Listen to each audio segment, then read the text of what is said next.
Mati so nya ba na kasa wa chi o so nya ba ni masem ne panti kama ye nya ba ni mo meni nkomo mi ya ba no ni bata aha hello sister ma me na ho ye ba se na to yesu adom ye so ye ho ye pa na so ni ma me first uni me se say obru okunu ana okunu na bro no me say o ko samela aha ayo de samela de ema ye tobi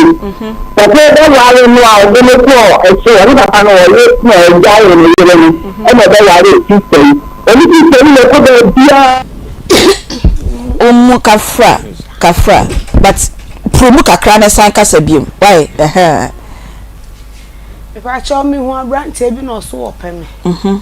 na me cry o ha me na me mpese me de me film because me cry for me na me ye aduma hwe wo mu ti o ha me anti dako na asa me wie maduma na me bo hwi na me call ba bia wote no iti me free ho me bae no se me nya ahoto me ma yare sa iti me cry na me nim se nyinsen na ewo ho enuro meni enuro duro bia me no me fi se yare no ho aduro na me de menu ti echire no na afa de ya me na wo se me ko hospital ti me ko ya doctor say this say ko twa scan na ye hwe the way I will see complain wo yemu no na ye hu ade a how ti me ko twa scan na che se nyinsen sada ne de me wura ho me ho na nye awo no kra me ba wo che se me prepare se me ba because me ma no me ana me ye omo ho bibia me guso a me hwe me mai ti e ba sa no na me frɛ wo na me bo wa mane asama abrantia na ka cha me se me fa me sika enkonko yi na ba bi a wote no midwife bi wo atwemakofo odua kuro bi to omo so wo ya ade na danfo ga bi kura ko ho na me se asama na wo ka kire me sa no me fa me sika enkonko yi nse na nyise 6 months no me yi a wonim hawa de ba brema mpo wonim sika ya beje me ansana ya sa de no ayedan ama me menye na me de me discount ni kire no sa da ni nsuo to ya aduane a me ye wie ye kra kenke me ntimi antom sa de begu fridge kakra kakra na mkoche ma junkies ni wotenka ho ti me ntimi antom ade sa da kura na me discount yi no yi ni kire no wase me kra minisco na ho mo me bosia formula nti me fiti ase na no start sa ase na mami se na me so enipa emwa me ti daba akona mko no de nya me se yenka ma nya ma adwene da se me ko bio nti me de me te wo me nti me fia me ti me ko bi se fia me tim empo mantam wa obia be di adanse se ye kwotena wo nya me ma na me no wo mte a ona adwom ni ba na beba me nchen a obia ma me nchen ba ma bi ma me nchen ti me nyim ye no fiofo na ye omo mutimi hwa me saa se de bia anadwe na wopon slow but sure anadwe na wopon anopan so so wi anso sabre wada ti se se me nyim omutimi hwa me saa me wo ye nso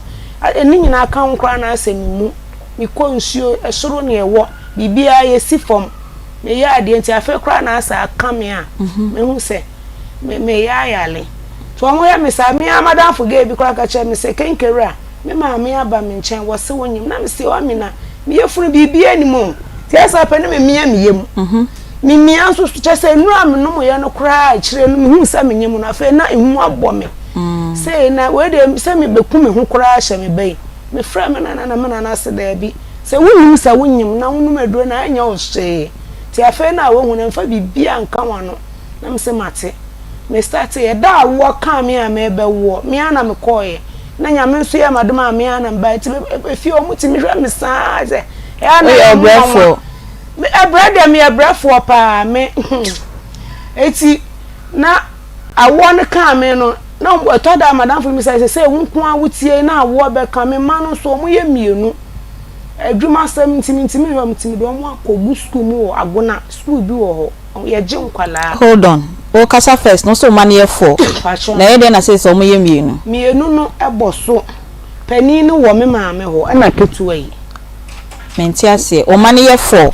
na we ka ho 5 say we ka ho 5 aha but say we say e man ye mienu enti mienu no we e na mienu we me ma mienu Adwuma sam na pon a me important ntimi de omo akogu school mu wa. Okay, boarding house. Okay. Omo na ye mpanyimfo. Omo na omo ye nketewa mienu. Okay. Okay. 9 years, 7 years. Omo boarding house. Okay.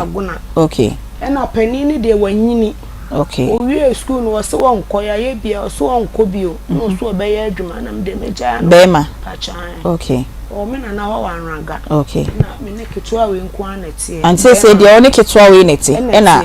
oba ya beka ho. Okay. Omo tem bia na omo ba fie. Na we no kro mo ma akwan no. Me hwede we ya misida. Me nti me nya hye. Manantu mi nante kura nyeye. Na me sra omo madam no do omo ko ofie. Kodi akwan ma 2 weeks. Ti ye mo ma akwan no san do omo ba. Na ni nyina akoye sikasem. So de ma ho odin betimi bia me de ye ma nkwala no. Ti me nya ready wo awo akwan ti me chese. O start this kasam no e push me na e ma nyame se anka ne hu ye mabufu pa se obi a me nyima amayare se abeka a kire wo abisa discuss mo be ha me sa de e hu hia mpo se me bisa wo hye me da bia na me kwa adwuma mu okoye madwuma wo hu me me sa me hye ohu se yefunu no wo wanim but when bi sase menyinsan ni ana se ekosi se mpo. Okay. Ese me hu so enimpa bi a onya nipa adwen papa kuta no menyim yefuna ye sei obi ye hu me ana ehwe mi se de we yefuna ni se afa me doctor say wa wodi atwe ko akire gisa wo ba ma ye de pane shower wodi ano se de afa de na asa akomatuo asa ba beda me so nti bina da nwumre na me ko na me se da bi ane doctor sa de a me beda ha no na de achi ana waye o se ko na me se me nko me kwa minim de ebesi nti ade achi no kra de na doctor ne pese wo ye nyina wa anye na wuku ada ne me ye madoma oye me de wo ye omo do omo nsa wura ma wodi ani mi hu sa de ani bi da eno we nku ane ba me di hu sa de na aja ne ya no kra chant se de akola na ba ese me na no nam ho mo se 90 kakra emimre 5 o'clock pepepe na oye na me wo ya de achi nso na yi ye menhia na ja me de me ba ye ba fie nya de tatansi de be si me na ye ko fie somfo bi ani baabia me na waya abrewa na me ma me so de se na adwuma asem nye ti asem ya na me ye ma de kakra saa na me de te wonti me de bo ama na ma ne nyina ye chese mfitias ne ye na no wo ye no ho no na emwa me insen kokwo nso me kase me bisa na sama na me ka bibia me nim de be free ma no aba ene se me fi na nya me ye madoma me wuwie ya de asem na ba bedan mo. Okay, enti no pacho di ni biem pacho mi di Cynthia enti Cynthia time na bra no na all pel no opel sa all pel no what na say we ni be ka say one night stand mo koda ba akopɛ na magyae eno ne de na wo no ano ho minim ni tirimu asam de na me de me na nkasa no me hwe nkwala afọ na me asema fight me ho abeduru sabele no na me kọ no ho ba akopɛ na me hu se emfa mmo bi ama no na we se me twa so wo wa me nkọ ho kura nto aso mienu me nsa ada na one ne kodae no sa ada na nwumbre na osre 400 cedis no eda na me ko try scan no osre me 400 cedis no aha se be ma se ope wako oni nada wanko ni ho bie mu ni se hu se wonyim adentia me ankasa na se adwuma mu wo no nsama na se metete adwuma mu hefa wo ye adwuma wa de share market okay ena wankasa so ye de adwuma me to kenkeni anyame okay mo komo fa nti ho na odi hu ena ope di infeation between months be na weeks be na oil so ope anchada anche bia fa se be 4 months to 5 na ni si hu ase Cynthia mepel yo kakra na me de ya agro sa me na me nchada enye na oka say ope ne wasetna na because me say be ma bie ni wo a obepel ba obeka say me bepel na me no wakoda ba akopɛ na megya o what I say epeni mu no estedi ensem no kan afa de wa wo hwɛ say wo nkra nan na afa de wo so obepene na wakɔ be mai wo na woni natena eden na oka kire o epeni mu de wan hyada nka asem bia me pa cha eden mfaso bia asem bia ama esa se frɛ na ofrɛ me ne house se bra yen koda da ma bra na be den o say bra na be den so be ba Akoma 87.9 FM na Onua TV and day Friday and the moko fante me fidna or from Aunty Bea into set the America fanta mo nyo wa kra me fidna me ma me fidna me papa figwe na ma bet no kuma sa na ma katwi ya and the Friday nti me smoko mu krom na ma ka fante wo hu ya fante nyis me bi so de wo hu ya wo ho te den and then so ya bebiem Akoma munsam wo Akoma 87.9 FM na Onua TV na Erisha heni and then so ye won sempia ye nyo be kamaka fante kakra maka twi kakra brofo ba fa che me wo da fante fo de ye ka twi ya o ye de na de ye ka fante na o ye de na brofo kakra ba fam na ehu da fante yi na ore kasan bibi biara erite mi bia na minyim de wo hu yiye sa wo hu nyempo a eta de nyankopon onye we edi ni ye nti fase da o fata bia fama nyankopon ye nkwa hine enyim oye den na oye den wo so wonhira beba ennam so ya tena gwam ye bedi nkomo nenda nkomo no se yi we firi ni fi ha aha wo ho pa aha wo ho ye nti me yi we firi ni fi ha tei frobin so monte koyen social media handles ni nyina na ka che obi de enda de nkomo no osna benada de no kra nti me yi we firi ni fi ha na koda na enyi he indi djuma me kochi enti e metiefo nyina ha mo amutie ye nyina ye chiechia obi a ye gidi so obi a ho ye bebi a wo obi a ne anim say ahode Friday. This is a better sweet marvelous sweet just say me hu dia me kan dynamic what Friday. Dynamic Friday and then Friday and then easy Friday ye dia to form boko sa na ye kono na sanya de bia ye hya ase a ye di nkran hyesem e de ma no ennem ibisa say wanante fanti beka de ende anantewa e bia enantewe na efi ufie na kofo car ekatena office na atena wa fita no pa be de no hotwe na ba fim dem break en sorry mpu e da hote ho yaraba nkotin intende nanto na umojai no onfo sor no nsan onfo sor no nsan nenya apomuden ene yennuano mo ma ne bebre titiri adwamufo ma ne me ma me no minimu na edi nkomo yi unya kotna woniama no na se wo koton a won sori o ote ho saa obedwu so kra na obegu nsuo kra sabio na bibi kitu bi pel no na odi afa na simu ho na na ohwegu baabi inti anopa no so ote wanie na pressure na ekuya ma me no mo high diabetes na ekuya ma me no mo na say tata office workers kra de na asem na say kra and motivational message na ye nyina ye kan etipa ho a ye de bro ye say aya sorry ne nante kakra what na say ye adwuma bi afbe 10 minutes bi 5 minutes bi na wa sorry na office wo na wakọ na waba na wo moja no edi afusane yiye na wo nkofie no na wapomuden no eda ho ewo soro enti sa wo nante ya wo tie mi na wo hwa mi sorry ne nante wo hwa mi sorry ne nante so obetimi anante nko ade a sorry ne nante ji se bia na wo tie ye na ye driver anase machine ekita wo no wontimi nante de a ene no afa ne sa na emom ya wo ye ne se wonti obetimi asori anante enfa sunsun so boni bia embra wo de a ene wadaro ma na wasori anante sene kan ye no ha Akoma 87.9 Akoma mu nsem dwumadie na wotie yen na wo hwe yen so ewo Onua TV ewo Accra Akoma FM ye wo kuma se askwa ye ne shopping mall no na edi enhwani mu dwumadie omo a omo ahyehye dwumadie ya ye di efiti adwuada ewia efri 12:30 ekopim no miensa ehyehye dwumadie edi bro de bia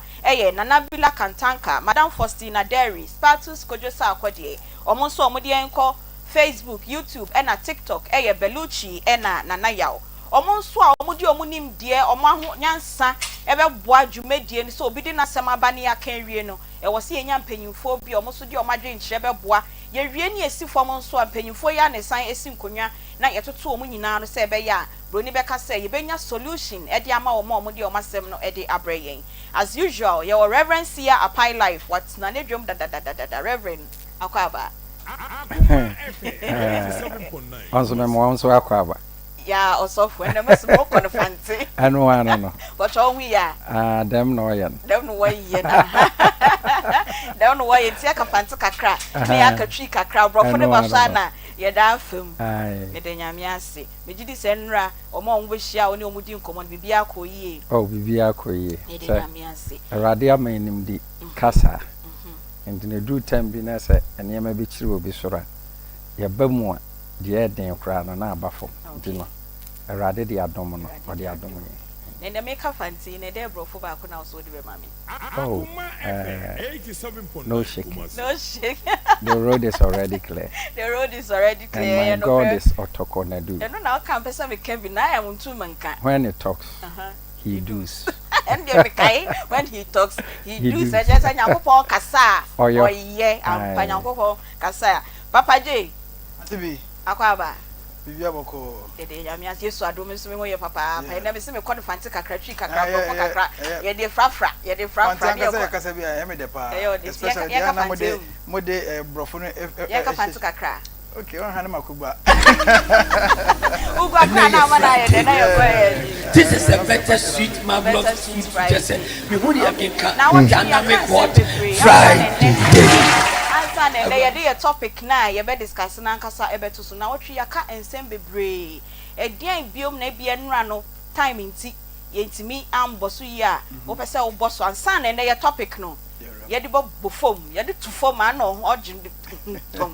tom ntimi sime enyi we free ni mfia say na eyi we free na aha ho pa nsam wa ha nsam o wa ha o ye easy friday ye be suade ye be hwie no na enyanyim zipi ada ne nche enyim no ende ibohu bi mponyim de ma de no oye bono kra na nso yenyanyim zifu bekasa ibohu de there are positives and there are negatives nyeni nyina e na oye negative enti pacho bi kakra bi wo ho no ma atoma wo pese udi 2 years ani ato aso concerning enra story no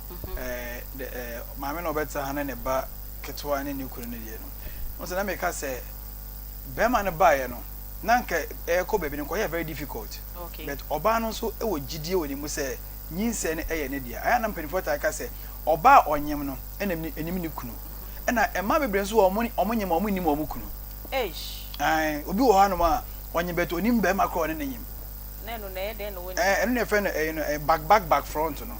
aha so okoha no makwasen aba ha enti no akrashe na say the same day na yes akrashe to ohwemu a ohu de onfanhye so what is but we need it wonya gidie although edumre bi ansa na odi nyinsen no eba be kire be ma no but o gidie say efisa period ne ko no onfa ne ho nka be ma bia enti nyinsen ne be ma no ye de edia enti na eden say be ma bia be gisa nyinsen na tum enti na ni nua ba bi na ofre ne ka later yes eden but be ma no hwe confidence oba ne de kasa na obi anka the best no be kan say yenko for DNA na me hwe say ye media ana say nye media but wa anwene sa oji tu mu say Matthias here me no be hwa akwa na the only thing na me hia ne say be ma no na kuma enye den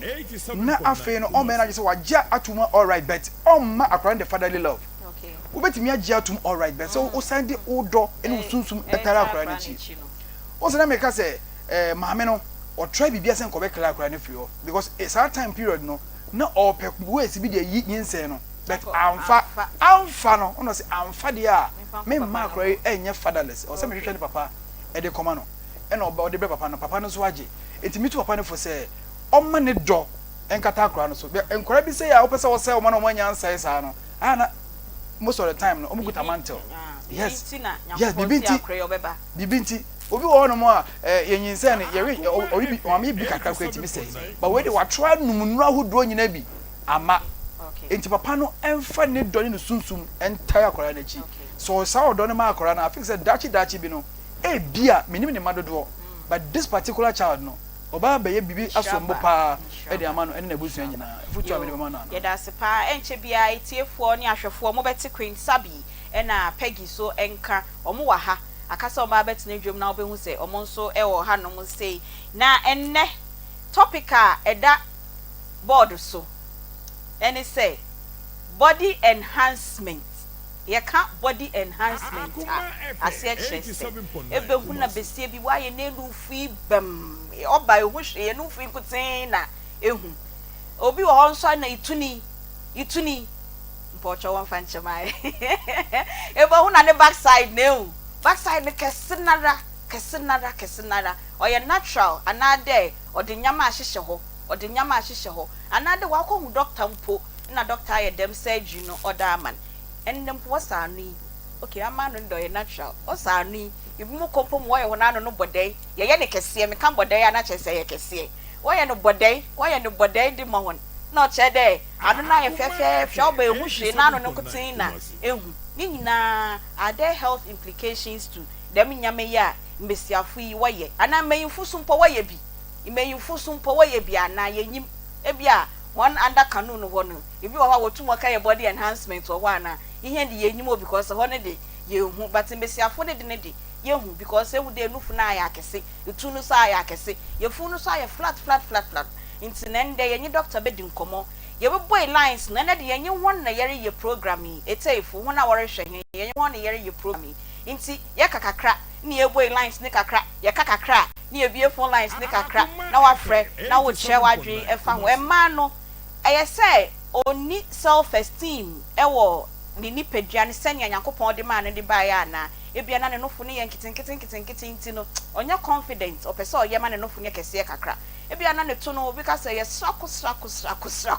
chese unhu hwe o sha atade a say ogina mu ani ntini self esteem ne wo fom eno ntina ye a omo pre say omo be hihye omo to no no be hihye omo nofo na say ye nua mema ya me de me pe oba ne nofo so me de me pe oba ne to no mu aduo a chese o dane na adane o ye ni say ya na ye say eno ntina mama no ekoye sa na enne san komo no e na ye bedi nti enyi wa fidie ne mfi a wo ye oba na wo so wo low self esteem nti ana be ma bi kra ne hye wo sekoye e na wo koye na enya ho sunsuanso a ye de lines ni tudwa na wo so afre na obi a wo tie ye no wa fa bi na odi etu ne hofo ye nyina ene ye be mia ye na ho kru ye mia ekro no e be kese wo ye na ho na enan no ye twa ye siesie ye ho na wo so hu se nsunsuanso oboni bi nso e wo ho e de mayen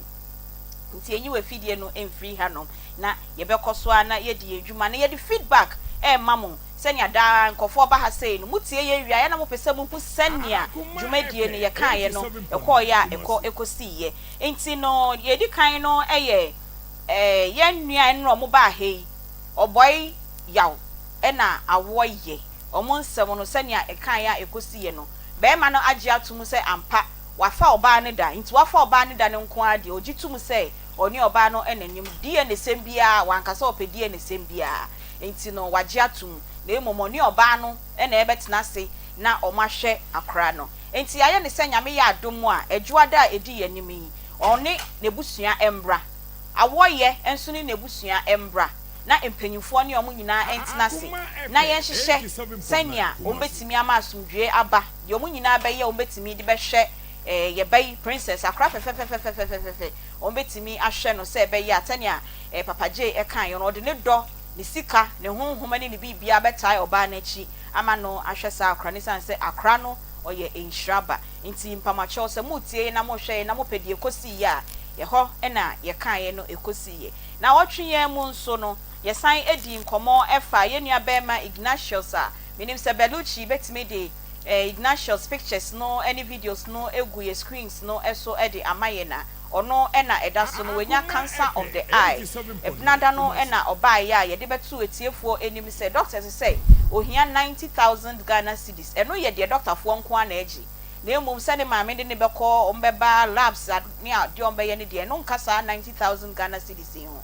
na ye besrem se momboa yen na yeso yentimi emboa ye nua no kakra bia ye benya bia no ye beda mase na ye de ama no se yenso ye de tu dwom no sei na etiefo abeboa yen asat ewie ya na ye ba betena hei na yenya 8,536 Ghana cedis 8,536 Ghana cedis ya adwen se enkopem ebnada ye yenya bia no eduma panyimfo se ye de bema Ignatius ne maame na omode ahyase na omahwe no enti yesrɛ mo sabre ya wutie yen anasa fei na wutie yen kra na wonim se ye bibisa mesrɛ mo hu no ewo Onua TV so na mo hwɛ no so ewo yen Facebook pages no eso a wobetimi di usika kakra bia wobetimi di abe support 8,000 dia yenya no e dia fa 0530 507 849 0530 507 849 eho na obetimi de usika kakra obetimi de aboa Ignatius na ye de akwakosa ne yare no doctors ne sisi onye sika ne ba ho beto ne bi ho no ma ya na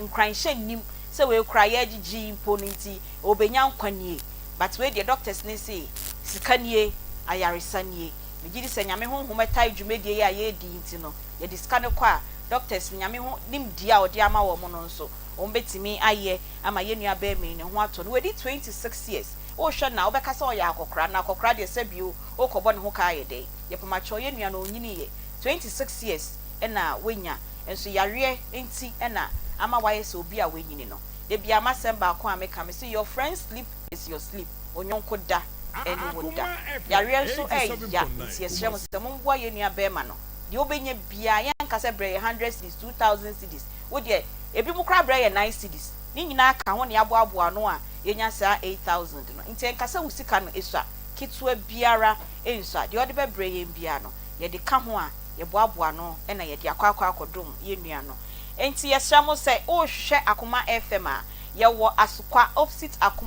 asukwa shopping mall city mall kwa na ye wo udru ha sei na obehu se ye building kakraka esi ha no mu sei oba de ha ubia oba okasa o hwe Akoma mu nsamfo no pe ye do beba bebia ye office wo na ye ni wa bedi nkomo na ekwan ye befa so a ye beboa se da ne da wo mo de o masemba ha sei ya ye boa wo mo no yetimi aboa wo mo enti sa brei mi bisa Papa Reverend Sia Emma attitude yes body enhancement ye de ye no fui ebi mu podi enka auto form kra de hye mu kra be ka say ye nanso ne ye kwaye surgery operation ne ye de nyama bi ko hye ye no fui mu ne ye tu mu ne ade ade sofo e de pa na motivate mai ma omo yesa emema de ye nimenti bia ye bia phone lines na ne be hu say emema so ye enhancement ni bia but ye concentration ni de ye hwe ye nuamba ngam say onchire mu no e ba ye kakra nkampa because on se me no because school Saturday and me we Sunday okay nti o me mamma brofo say we asa wan hwe ya on say ma no o bensa meda o enna enhancement na ne say obi o hwa no fu na eba no eti se me nsaketo yi enu ano ayese twede no endru say crank won fa bi ka ho ebi wa kete wese nti o sha atade se bi obi ma hye eyi kabayi a wo se bibi wo mu o hye kabana flat zoo yo onya bibia na odi esisi ntuma ni mu o hye atade nso a na chi no ne to no flat chese bibia njina mu e ma ya akono kra enti na edi enti ene mamma ebi mu koye operation say ha so for ene da ye fe ene de kafra ye betu sinti dua so fa chaye ye betu sinti dua so fa chaye enti o se no fuei ya hye fe we ye bia no akoye ti se de ye kan bia bi su kra na natural but ye pese ye che say obi wona ne de ne ye ketwa pa no akọ na doctor fo akoye na no fo na ye say oba wo hwe no fo no nko ana hu obi wo so anachi ne to flat beluchi no so nkoma ye ne to no so ye flat no akoye no teacher say kev say ya fe edi nti na ohwa e ma ne bi yesa okay am say yedi kan ya beda tiefo nyina ase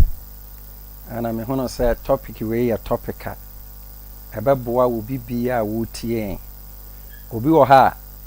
na obi aye bi na enefe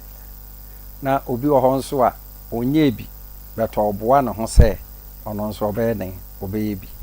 and no topic we a topica if you say ebeboa obi a won say yen mema no at times no ye pe ade a efe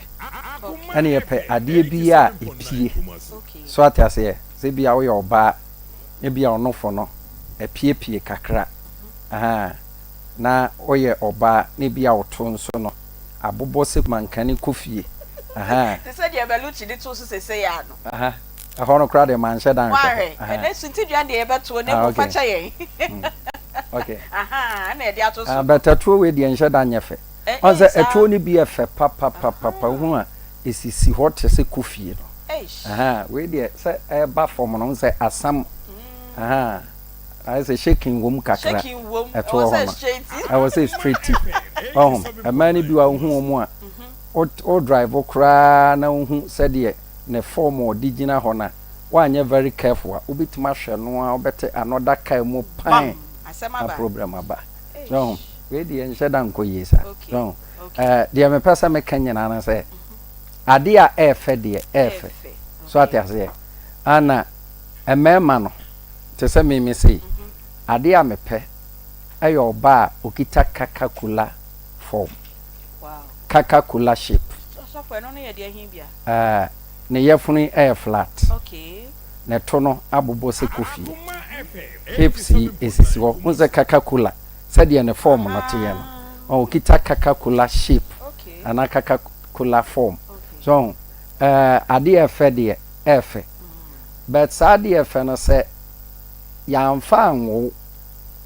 na wan kasa no made in baby e free dia na chese echire no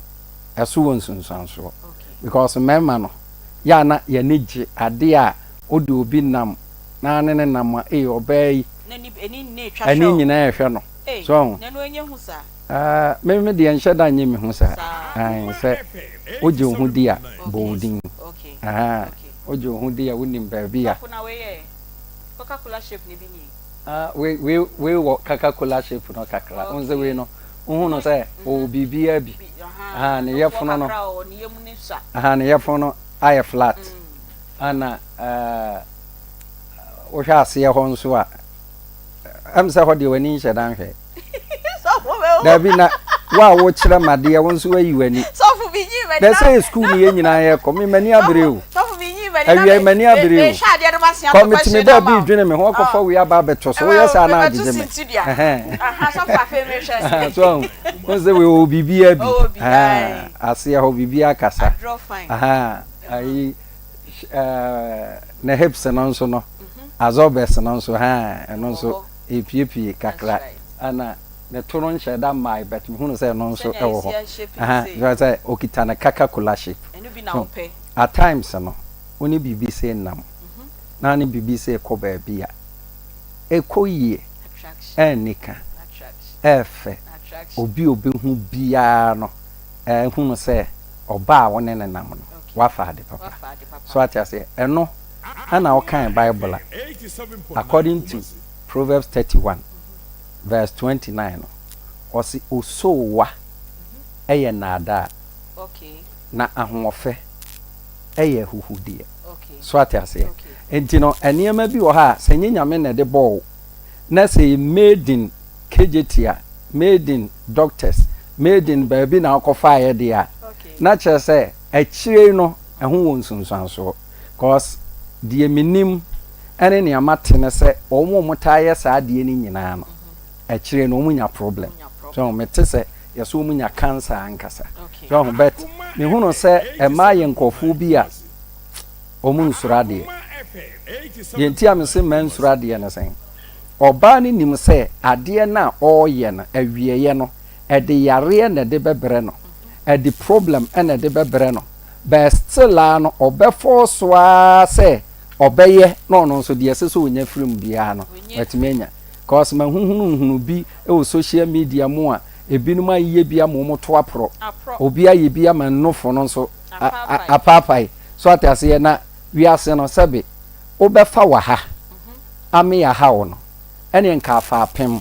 emiempem wo so atase ndi no ade omo ye no omu create problem e de ama wo mu ho so fi abeko problem no so na ye pese ye hu adekronti a ema ne bi eyesa no ame hu say aya efe feso de efe impo yen aye mai kra utimi hu obi shape a utimi say no fuo ya na say ni shape no efe pa we on de dasu just say before and after na ye srako na wako shape ni kakra enti no ye beba ho na enche bia na ye bekodwa so na yakwa akodi enkomo kakra na Peggy atina dwom Peggy wo ye oba e den pa na mini kan ma wakwa aba ene no mfantini ye medo oyo de we hu ti monkodo okay monkodo inti abedinti na ye mbesiafo no bi wako bi o anchempo ye form mpo a ebakada ndo ye form inti no onyi implications bi another susunadu biara nyiwo but abahwe no aka ye operation plastic surgery no aka ye wa ye na enufui o de silicone na ade bi aka hyehyem ituni nso na wa akeye metu ni aye akesa den tina mbesiafo no bi wo ye dem ade ibi na ware ye ehwe yen Facebook page na igbo de roba na ade Aunty Bea nko na be kan infanti o ye de be kan yetwi Aunty Bea da wase ni ya chietiefo ma me nka ne sei memma obi ntina ne fie emfa ne nsa nkyerɛkyerɛ obi 87.9 say bia abena wa adwuma mu ha wa ye bi na nso ye ka ye de be boa dodo no na ye ka okay general advice no na ye ka me mfa nsa ma abena ye me nua a wa ye bi e wa adwuma mu wa ye de ebi ma abena ye de ebi me mfa nsa ma abena wa adwuma mu ha wa ye bi o de me ba no ne de na ye natural o de bi say wo so wo te ma se be bia me ka akọ what I say memo obi ntina ne ba bi metro shares ye de general advice no na ye de ko Aunty Bea mama nko ni say e man kasa no ho nyankopon boy such a way say ye nya appreciable okay sana ma yesu ene ye banti ye nyi ye hu ni 87.9 Kumasi. and bibia no wo de be ye oba na adechi a e be ye ne fe sana ma ye tie enya ne sa onum ye hyase from yanoa no mimi nyini ba na minim se nam na estimi but e kobre bia na se bi estimi yakoso eku vaginal steaming eno na ye teens no ye hyase se ye den ye ti ostimi ebitimi stimi nyina de sebi sugar ene ewo estimi omo makoso eku ma no edididi mu a na sisi on se eno no akoda o e banana friend say family wash and na sefo e sha se buy and afidi abewie de awie ye hihye ye tui Aunty Bea ade cropotinti a e mandodo na aye ne say e social media enviness okay social media no ye di a kire to the sense obi addicted obi am enya no sunsunsanso very influence obi otimi hwe de obi aya wo se ade a sister ya ye efe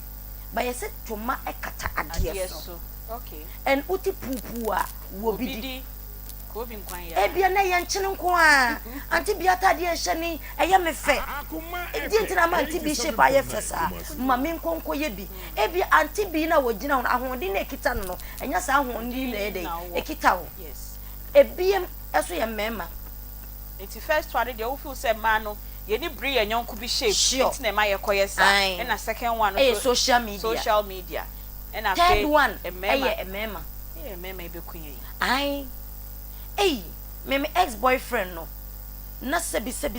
ono opeto na so de me ko hia no de opede sene sa nti obesi akoye bia ka nti obesi akoye bia ka ho okay enu anti na mama bebre ayo madwen se moja nie sikanie ene obeka ne nyina bom na adane sika because osha ne me ya omoye Aunty Bea it doesn't come on a silver platter ne boadene and so because of so obeyama bembe bi huna obeka se me girl ni papa so for card bi e me ma pade efe pa sa ma ya so ya pade efe o no be ma na se bebe o ye guy asa o so ya na otimi o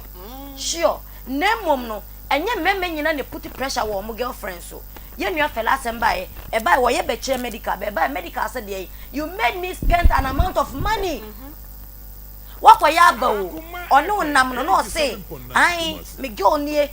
fela shape bantokwa ba ye no what nsem efifi mu ba wo so wa mana tete wakotu ske na gu border so a se bi njanka bi wo na ko de ko mo a ko mbeda na se enti mema no influence more pressure okay ba nyom na ka che se yenko ye o eye yan kasa bi na sa o ma me pressure ana se bia me de ne enso saa na se me no nam te se sofo kan enso saa o na me no nam na wahu obi a ne de no so na uwia weni hwe na then indirectly no ka che me say o pede ne de no so no enti me kwa akoye na ma satisfy yes o ma me wo wa ye di konko no e di churo wo ho no na be ma no ho no ni ho enso so na me ne wo ho bucket na e di dwaro no ho no ni ho no move forward sir ai na be ma ne hwe me say na opeto akese a ko ye to akese na me ne nti o he o say won't me motivate a friend say okra ma ne nkoche kusie mafie o ne sai sa ne nkura ene nkotre thank you come where there Aunty Bea no correct we are facing the reality okay eye no kre wontimi motivate okra se onko chikusi mbra okoko obechina sa hwena ka ho ne dia ni nkura no fefefe no omia no kon no agya na to onwe sa netie enti se woni be ma ne nam na se ohwe na wabisa no menua be ma ana owura ade na wo girl no wa wo hwe if it's about perfume fine eye atade fine but eye no dia ebia wo fi obi aye bia ehu mistake ni nyasem ketwa na wo hwe de be ma ani gie wo munti no obekwakwakwa ye bi yo Peggy my face wa and ye body to easy Friday ye be kodwa so mabna ne ye ba be di enkomo kakra bi ye wie ya na ye toa so ye be kwa nkran na ye ni Dr. Fifi Youngson or ye plastic surgeon ewo University of Ghana Medical Center ye mechanical kwa ye professional advice and answer professional education ono nso ne ye ba be di enkomo ne ahwe the implications e was sad we say eye bone nko a bro be ka say eye all negative and I say eye positive and I say opese we ye bi mpo a hemfa e na wo say wo ko say be ya implications no enye kese enfama ma bra yes mama nyame adom pa chonso nyame adom no ye pa yokodwa so me das mama ebusia ba bia ye dri ejwaso na ye dru a chese ejwaso nkomo na ene ye ba betwetwe na ene no unse ama me ne wanse yade obi benya wo a yade me no me sori anopa bia na me butu sa na mpa ya me boye koro ene se erade hu me mobo na yade e beka me atofom obi abehunu me ntwom se de madaje mu esitie no woma ne mpare me minim se nipa bebre bia wotie me bia so saa e na ye wo mpaibo enu nti e na awie make am for Agbozo Herbal Clinic ede amount Agbozo Herbal Clinic e ho na make am for ede amount wo mo se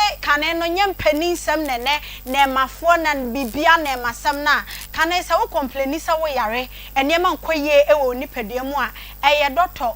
20 ni krama bibi ye keka bomu a aye duro awi abontimi pesam de krama yi ne besoso won so kan ye krama yi na ye keka bomu a eduro se peche ye de star wa utimi se efifire be shan wa be sesima be dua santam no why okay na ya de ni na edwane afiri mu se hum ne de de ne ehunu yi ye se ene masem nti bibia abefo na mebisa se abrofoduro na wonom ye ni ha se yegu obi adwuma but ebe pemu ne na yade na ete wo so no etumi akọ aya kai wachi kakra kwafa tete atempon ne so na kane no enura ne enim setete no eno na eyeye na nanom ho adwuma no etumi aboa wo nsempanyimfo kran so aka de ato se aduane aya ma meto ewo ye nanom ebuchi aso no eyade se yechi enti ya no ye ba na de ye nimu dada ene se eye hahama ene de sa yade ne ne de eye den na ya chi adwene no akwakwasi baabi a wobi yade a konkohyin bebre no okeka bom mo be chire no yade no entumi enko Agbozo Herbal Clinic betumi aboa sanse wo mo aso ye ho de hamanko a Herbal Clinic say Ghana fo age wo mo atomo herbal medicines fo no etu che e de ama wo mo ene Agbozo Herbal Clinic sanse yade ne de wo mo ni mu de na me de ye me de e wo madwuma wo mo ye no ho se wo mo a wo mo ye adwuma wo ho no wo mo ni mo de hospital bi wo ho no mo abekọ na nurse ni no de hia ni gini ne white no se de wasi abon no pane boni a wode be wo no ha adwene Agbozo de wo mo ye adwuma wo ho no omo wo experience enti yade no waka cho se eyese ya entempa na yade no efri ho no ama won so wade wo ho me pa cha wo bi bisa se ene na Agbozofo no e de adwuma ene wo mo ye e wo ma so ye yade no de ene de he ene wo mo sa che se ekwa emma biem pa cha ene etie mi typhoid fever e ka ho bi number 1 pa no typhoid fever no ebe mo wani ase ayeho ya wan hye ya na wo de kwakwa kwhyenyi in typhoid no so beka ho a ha adwene yie we mu ene yade bisa wo de kopie mu e wo Agbozo Herbal Clinic o metime atu ade afiri ho enti wo typhoid fever na atena wo so ache ebi a wo ne akora bi wo fie wo ne wo bisa etifie de bia wa yeho ya wo so ne mu a white na sha wo de kwakwa kwose bibi anaso obi kra na aye ne bibi ebetumi aba say typhoid fever yade no ene etete no fa ne ko kopie mu e wo Agbozo Herbal Clinic na wo munyi na kwa emfiri ho ne nipa nso ende ne ho e wo ne yade mu eno achi urinal problems junsomu yade enso e yade a Agbozofo etimi etenete wonse de nipa de enim se nka jonso e kan wa wonya kopie mu e wo wochuma papa wabu nso ne de agu ho no no aba bepe oba bi atena wabi sa me betena ha ne be ma ne da ne sem no ogbo ni totes e ma ne nso gina fa akono opele ne nan se by me pa cho wo gidie wo wiase junsomu yade de e ha dwene aya kopie mu e wo Agbozo ho na wo munyi emfemfiri ho ma bibia enye kama adwo pagi se ne jonsomu yade ha ne papa na no wose abena koja me na me gina pona che me se adwo me pe kwan wose abena adai ma me ya ye ne ntem no obi nso enwura ho no bi sa no mo 70% na mo tena compound house wenche na efi wura de musika ma mo no because ho no washroom ne ye ba akoda be na akogina ho aso be me mo aboni totes wonsem na obi nso gina kire me ka se efi wura mu a wo pe kwan ba jonso na dada akɔhye ho no mu nwie eye Agbozo na ebetumi aboawo ama bibia eye kama yanka junsomu yade de wonim se de ta kire eye ennamu ensan yade ye hu ye nkafie chi de bus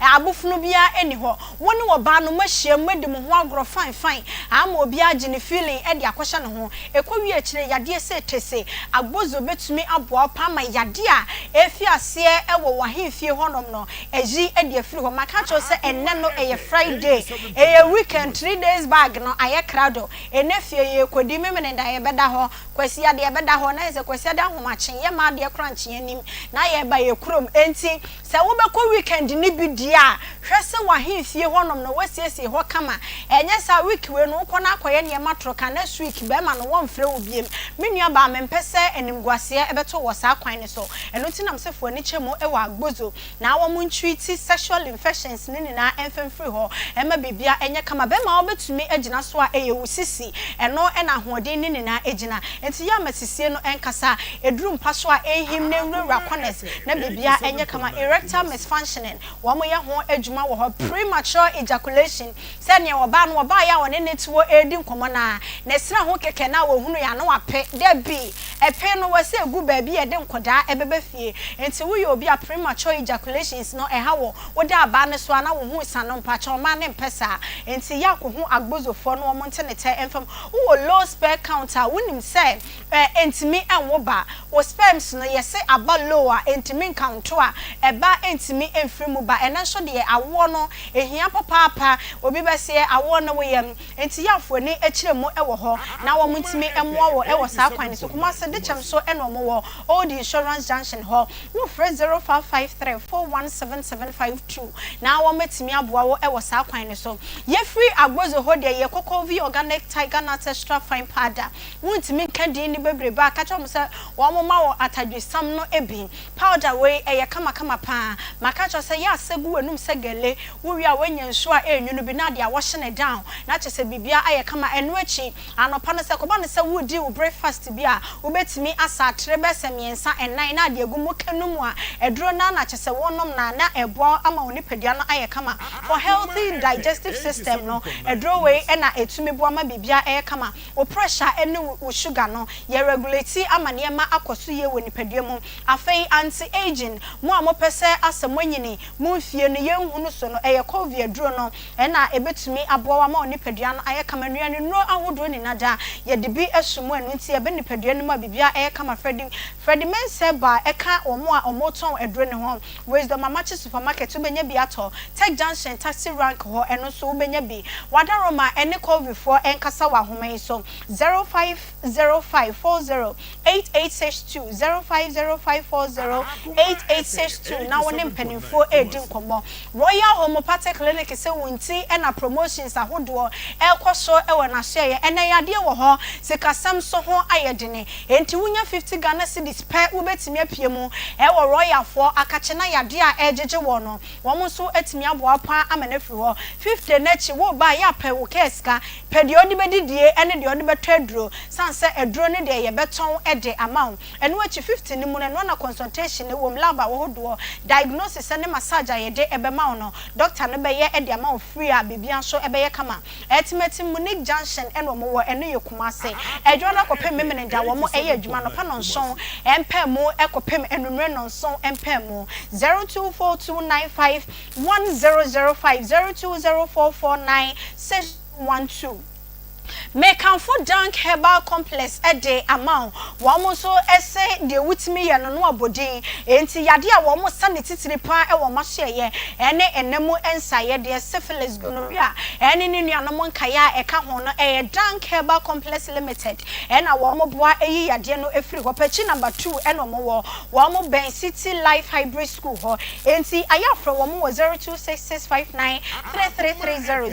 0244017556 enu achi dank fo no pa no ebuso e wa adwaman so a wo de wani chema benya bi ato Dr. Akosia Edro ya so se menkanfo Power Specialist Herbal Hospital emfa ema maami yenim se hepatitis B yade na daroma enu oyi edifri hono ma woni competitor bia e wo kuro mu ebibidrofo ni na abonaba so se eba no hepatitis B yade no wo de fa na ho a na wo kwa kocha eja wa ajo nti yafo ani chemu e wo powerful aso ye na wo mo fatty liver sciatica broken bones ulcer and afa kwampa e hye menase no beyi e de free ho edro ya heba mala mesedro no so ebo amadedia fever wo general body pains no ebeko hebaten heba mixture eno so e boost immune system ne jirika jiri no emema no modia afa cough care woni a ebo wa ano e hye no ebetumi aboa edro ya heba tonic nso eye wo mo manum ato no eno so betumi aboa pa heba shops ahodo ni na no edro no benya bi ato fe yase eno mo wo legbusum che kwantempone so Jasbo filling station one no ehwe ni mo 0244544422 0200383831 grow fine herbal tonic mojadromu super ye no madro no na ye sevuska sanse esiesie woni padua ama wo mojadro no anase wo moja wese be ni padua mu no bibia hye no afei se de adro ni si ye fine efa no yade no bekono na ni padua no aye no me fine kama obi ampo ehunu se yade bi eka ho eto ho digital herbal clinic okumase adum Bank of Africa no mo ben ho 0244546532 ko pedro ni bi enom na woni padua no enye fine maka cho se enye quick biem eye bills microcredit enti ye kaimo quick fo se ye kaimo se ebi a woni quick fo ndi nsa woso besia bi akamu a wonya ntua ya fa koma bills microcredit sanse adwuma ye kuo na a osika no ekopiem e wo honom a bibia eni honom se sika no atom afokwan enti fa kodom bills microcredit na wo mutimi emo na wo sika sam ho nsam enye krabehwe wo pesika ayeye se abusia panyini wo de tire wo dwadie mu ana wo de bo wo bra bills fo betumi aboa wo ama bibia aye kama mama beda se mabra enche bia ye beko ahoma no so na ye ni Dr. Fifi Youngson or your plastic surgeon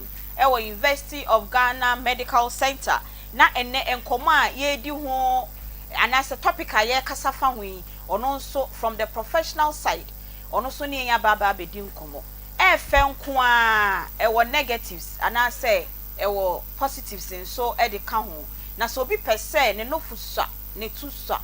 on ne low ne self esteem ne wo form kra chese oni confidence woni mu e wo kwan bia so no pese oye bi mpa doctor ne betimi a kire se ha na wo sa woko e ha na wo sa woko na yedi sa enkomo nti enyi we fidie no emfa enfri ha no mo say enne as usual the oye me makeup edema me amede abetna TV so na wo hwe me eye Sandy's Beauty Parlor Sandra ena esesie me ho owo askwa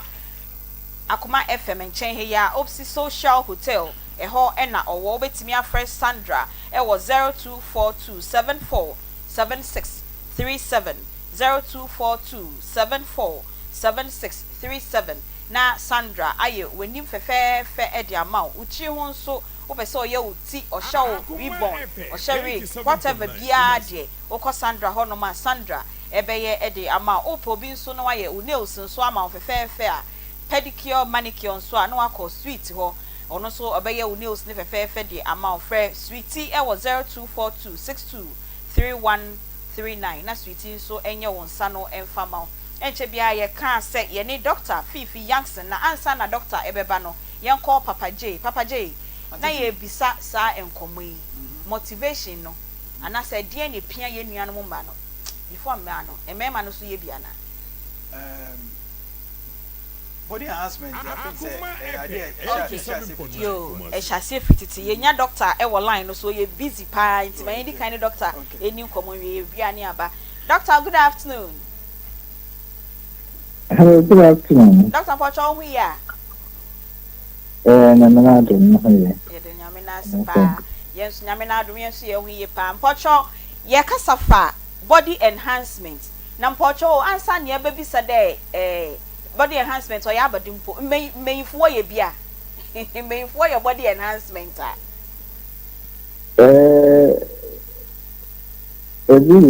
but until the run okay it's important meyifo no one body part ben na ya where your body enhancement no mostly say obi wa tattoo bi atese yi anasa scarf bi a pair atese assistance net here and ebi also like or pot belly kese na atese we reduce mana okay ebi so ba okay yeah it's important yanko emesiafo ne side no ema no nyina omo body part pa ye nim so omo ye enhancement omo nofo ena omoto yendi kan bisa say omo ba enkomo ban na ebia omo ne doctors edi enti na emo omo ebeye say omo be large ana say even omo be reduce kra because me so bi won so obeka say na ne nofo ne so pa enti o say okone ye reduce edi ma no pa cha yan komo ban na omo ni mu di ansa na omo abeye saade no usually bita the hanona obeka so the obita osnika se eno for sondodo manina neck pain ana ana konya ne ya maneti ne ya ema ne fafe kuro ni ade obo nso sondodo okobebi a okofo he na okofo so no ema ni general self image ekofom nti based on the other bano and the best way the amano. Eben so ba e de obeka se meaningful sadodo into the person kese kaka ama se e fa meaningful address ya tiada into person e na ho and obi ane the hanin tia oba obi won so oba obeka se e de meaningful kese dodo into me sha ataya ope ama se or prefer or reduce the size of the and I say they are call weight loss program and reduce weight that our skin flabby skin baby want to make and and to prefer urbana ye modified and see usually say unpako there a hanona or the but most of mobile body enhancement surgeries no among shutdown yare in terms of physical illness, but they are almost for their psychological well-being mostly. Or that the Obeka says, Obeka Yamanona, you baby home come and see a very different presentation. Enti doctor obi beka say wo di kan say bia obi low self esteem or shed senya nipadua ne sitina a low one ne confidence way no and into oba na affect no psychologically enti mutimi eyema no say be ya onama obey confident na e boost ni image sort of na the psychological aspects so akosro e kakra mpacho yem bisa wo say apart from this positive side na ebema no confidence level no akosro no ye wo insustanso boni bi e wo ho no ma because sometimes social media ni TV ni media ye hwehwe bebree ye be hu se bi obi koye bi na no kra no ye ya na afi na no asai kra ne no fu no koya ye hu se ebi mu de pro ana se to no kra ye say o betimi aye na afi ba kwa ye kese esen ba ko na onama na deformity kra san abem me pa cho the negative side no e na ye pese o educate ye kakra. Okay, so into maybe can carry no. Most of mobile these service no more sure that it's over plastic surgeon they are said that training in how to do this or better afese bibia yo kia asana ọmọ akọyẹ saa surgery na ma ọmọ bẹ ma wa yẹ media mo hwehwẹ mu ayẹ anesthesia assessment ahẹsẹ bibia yo kia ansa body enhancement surgery like any other surgery no complications in eba especially so when you call you know so on yet qualified maybe I want to me putting all the measures are to me at the complications of a so but even in the best hands some complications may be to me basic, but most of the time a lot of qualified people will make sure that more putting measures best stop all these complications and then matter complications number. And as a more as now only fit for surgery, go ahead so more for your surgery. Dr. Complications. Come baby say complications based on a bit miaba. And then the second question maybe say, is there an age limit? Say between age way there. Ubetimi and above this age no matter how fit you are no obakra na a qualified and a good doctor no or recommend any plastic surgery for body enhancement okay, so into complications different because usually these surgeries it's like in surgery actually has 6 hours 8 hours or more depending on the way because into most of the people are more at risk of maybe a friend of deep vein thrombosis. As I say, moja let me that was 9 veins never 9 usually the mama socks to be your time mom go be a bema complication ember. Okay. And especially Oma, to say they are buy a tree fat, no say they are tree fat to feel with you, not say they call you to go to an area, you to go no for an area. There's also potential complication be a bit to me as see. Be a fan of fat embolism. They say fat no accidentally a core of veins instead of say they go baby as say go. But these complications are rare. It hardly happens, especially in the experienced and well-qualified surgeon. It doesn't happen, or it rarely happens. And actually, there are complications. This is an infection. And we said would be a potential complication. See, most of once a year, be a moving social media, maybe or acquire,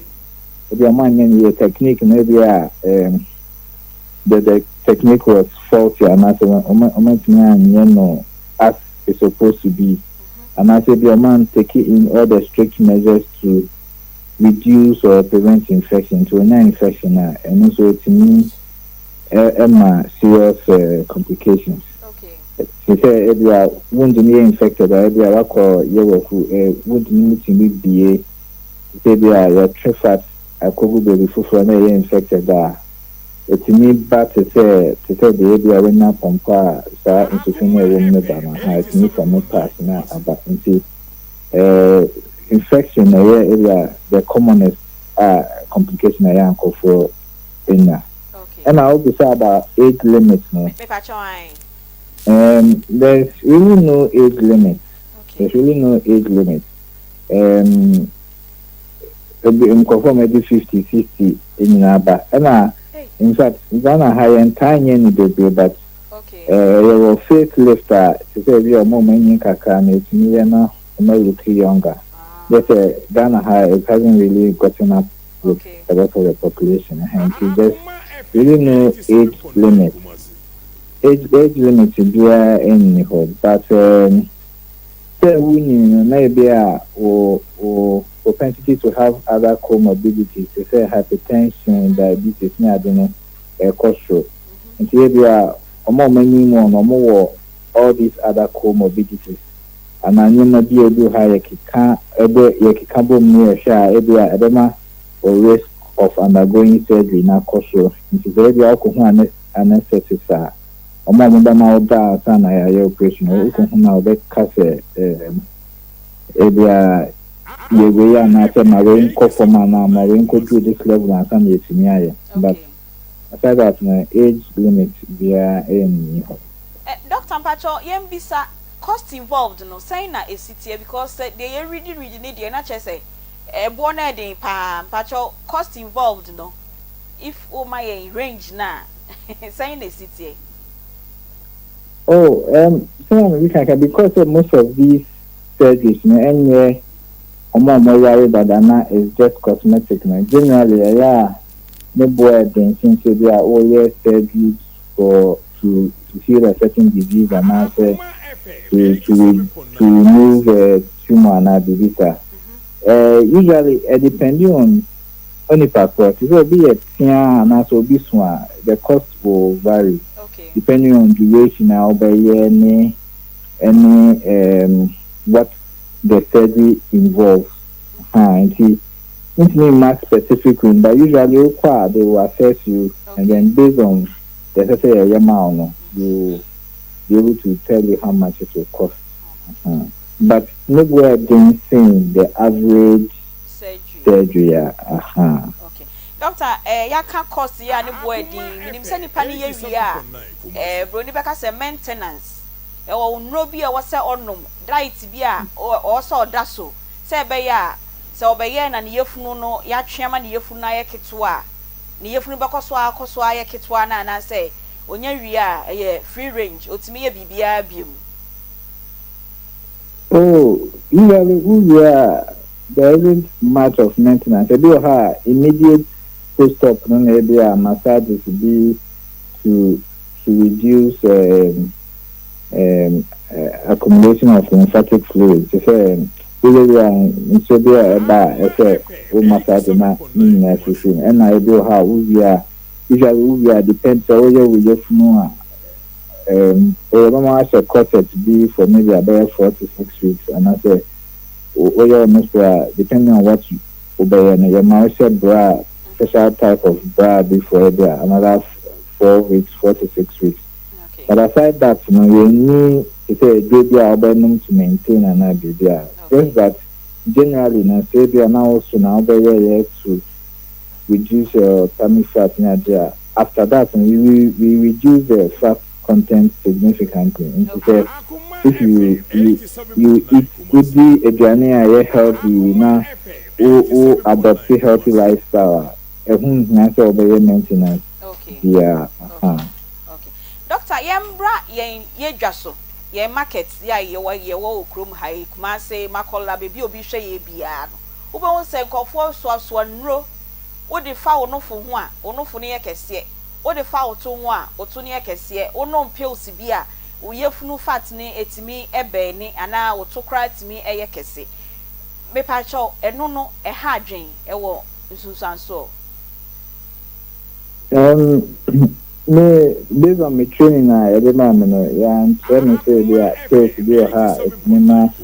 me passe kese na etimi na e dey na me move kese na reducer. Most of this and do her no correct. Okay. Do hon so to say steroid do her class of drugs do her friend steroid. Do her no amount certain side effects do her looking like say maybe I will to the kese but other side effects there it is what's na side effect of drug no and as that drug never cause other things. Okay. But most of the people are not on Sandro, do homoga. Meaning will be to say, no, I said we reduce. Say, we reducing the from our flattening. I said, Yamana, or social media, they are tone, 20, and now all tone, here, and now we're from your flat, and not in before and after surgery pictures, not so. And so, we have pictures now. But Jane say, oh, a age man, autonomous after the 6 months, with the Adam Bea say, oh, a age man, after 6 months now, which I on back on new and any security, but when not on benefit behind to most of these in Gromont Tono, mean efficacy, but I can say there's some degree of certainty say most of them are engagement. Okay. Dr. Mpacha, yedi yankomo no eba ewiye no kra na ye bisa say so bi etie ye na opese onbeye bia ehimfa pa na obe recommend say ha de we are sure say okwa obenya the right plastic surgeon na obetimi aye no ho adwuma say be ya complications aye hu social media no ye onya bi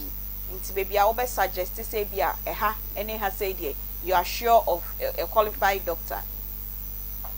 Okay. And so oko baby onta ko plastic surgery oko say meaning baby must more kumasi na about kumasi say oko confirmation more plastic surgery unit. Okay. Plastic surgeons baby oko confirmation do ho oko there's a clinic do ho the Trinity Travelers Clinic kumasi I think VIP station side also meaning say plastic surgeon do her yeah patients or her and the juma home to come up. Oba car kolebu do her do baby and no UGMC University of Ghana Medical Center. Also yeah will be a high be come in. So could be a qualified plastic surgeon and that time of show I am sure maybe as I say or more amount now say my necessary steps are omodebe patient amount. I think which hospitals so do 37 military hospitals so do and most of the big hospitals no call now beside plastic surgery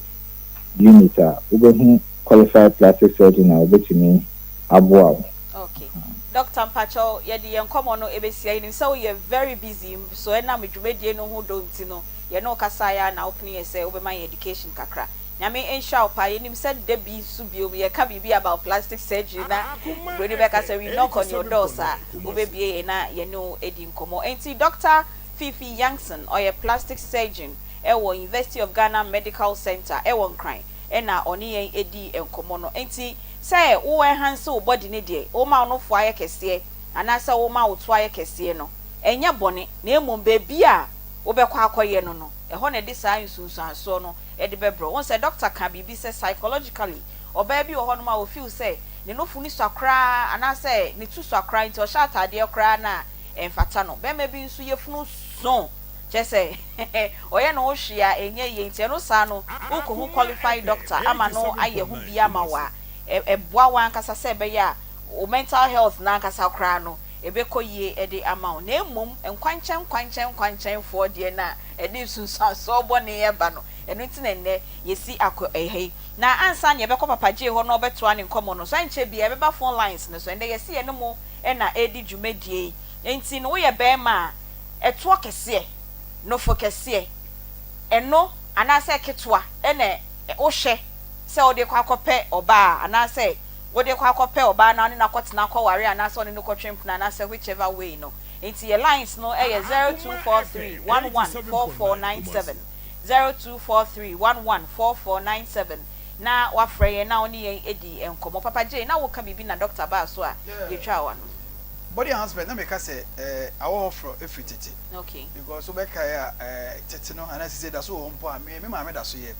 say akwara ye wo akwara ketu abefi a ye di shire shire ene osune janan e be kra di nkuto yes ene nkuto na odi afra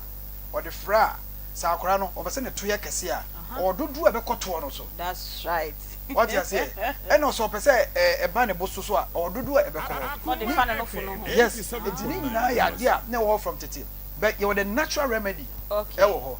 so what you say okay those days na SS so secondary schools are girls no oko a fia obeba na ne to yi no more bucket 34 bucket me na ebi ni ho ebi san radio that dia bucket no yes 34 bucket no 34 dia no obo tibi tena so what tena so night na no ri nso de dede kakra gum na ase e ma ne to no eye mre kakra na ebiem eh ene we de ya ntibi okumasi girls wa no we ye na me na me no hapa especially the girls schools no eh hapa ene we me ma ntibi omo pasa na ekosuzo ni ntakosa na omo hye omo uniform no de belt ni bom sa na eto no ayi ni natural remedy okay na ewo ho okay what you say but enade no asesa yes plastic surgery eno na aba enkofo ye but one thing is so we oba no go for plastic surgery eto ne gu ahodo pa obi bo anu nwum bi o so odo gu ahodo pa ye osika do ho e na odo pa o busem ya na abehu sa na eto so gu ahodo pa ye wo to pa ho ne osika to eto pa ne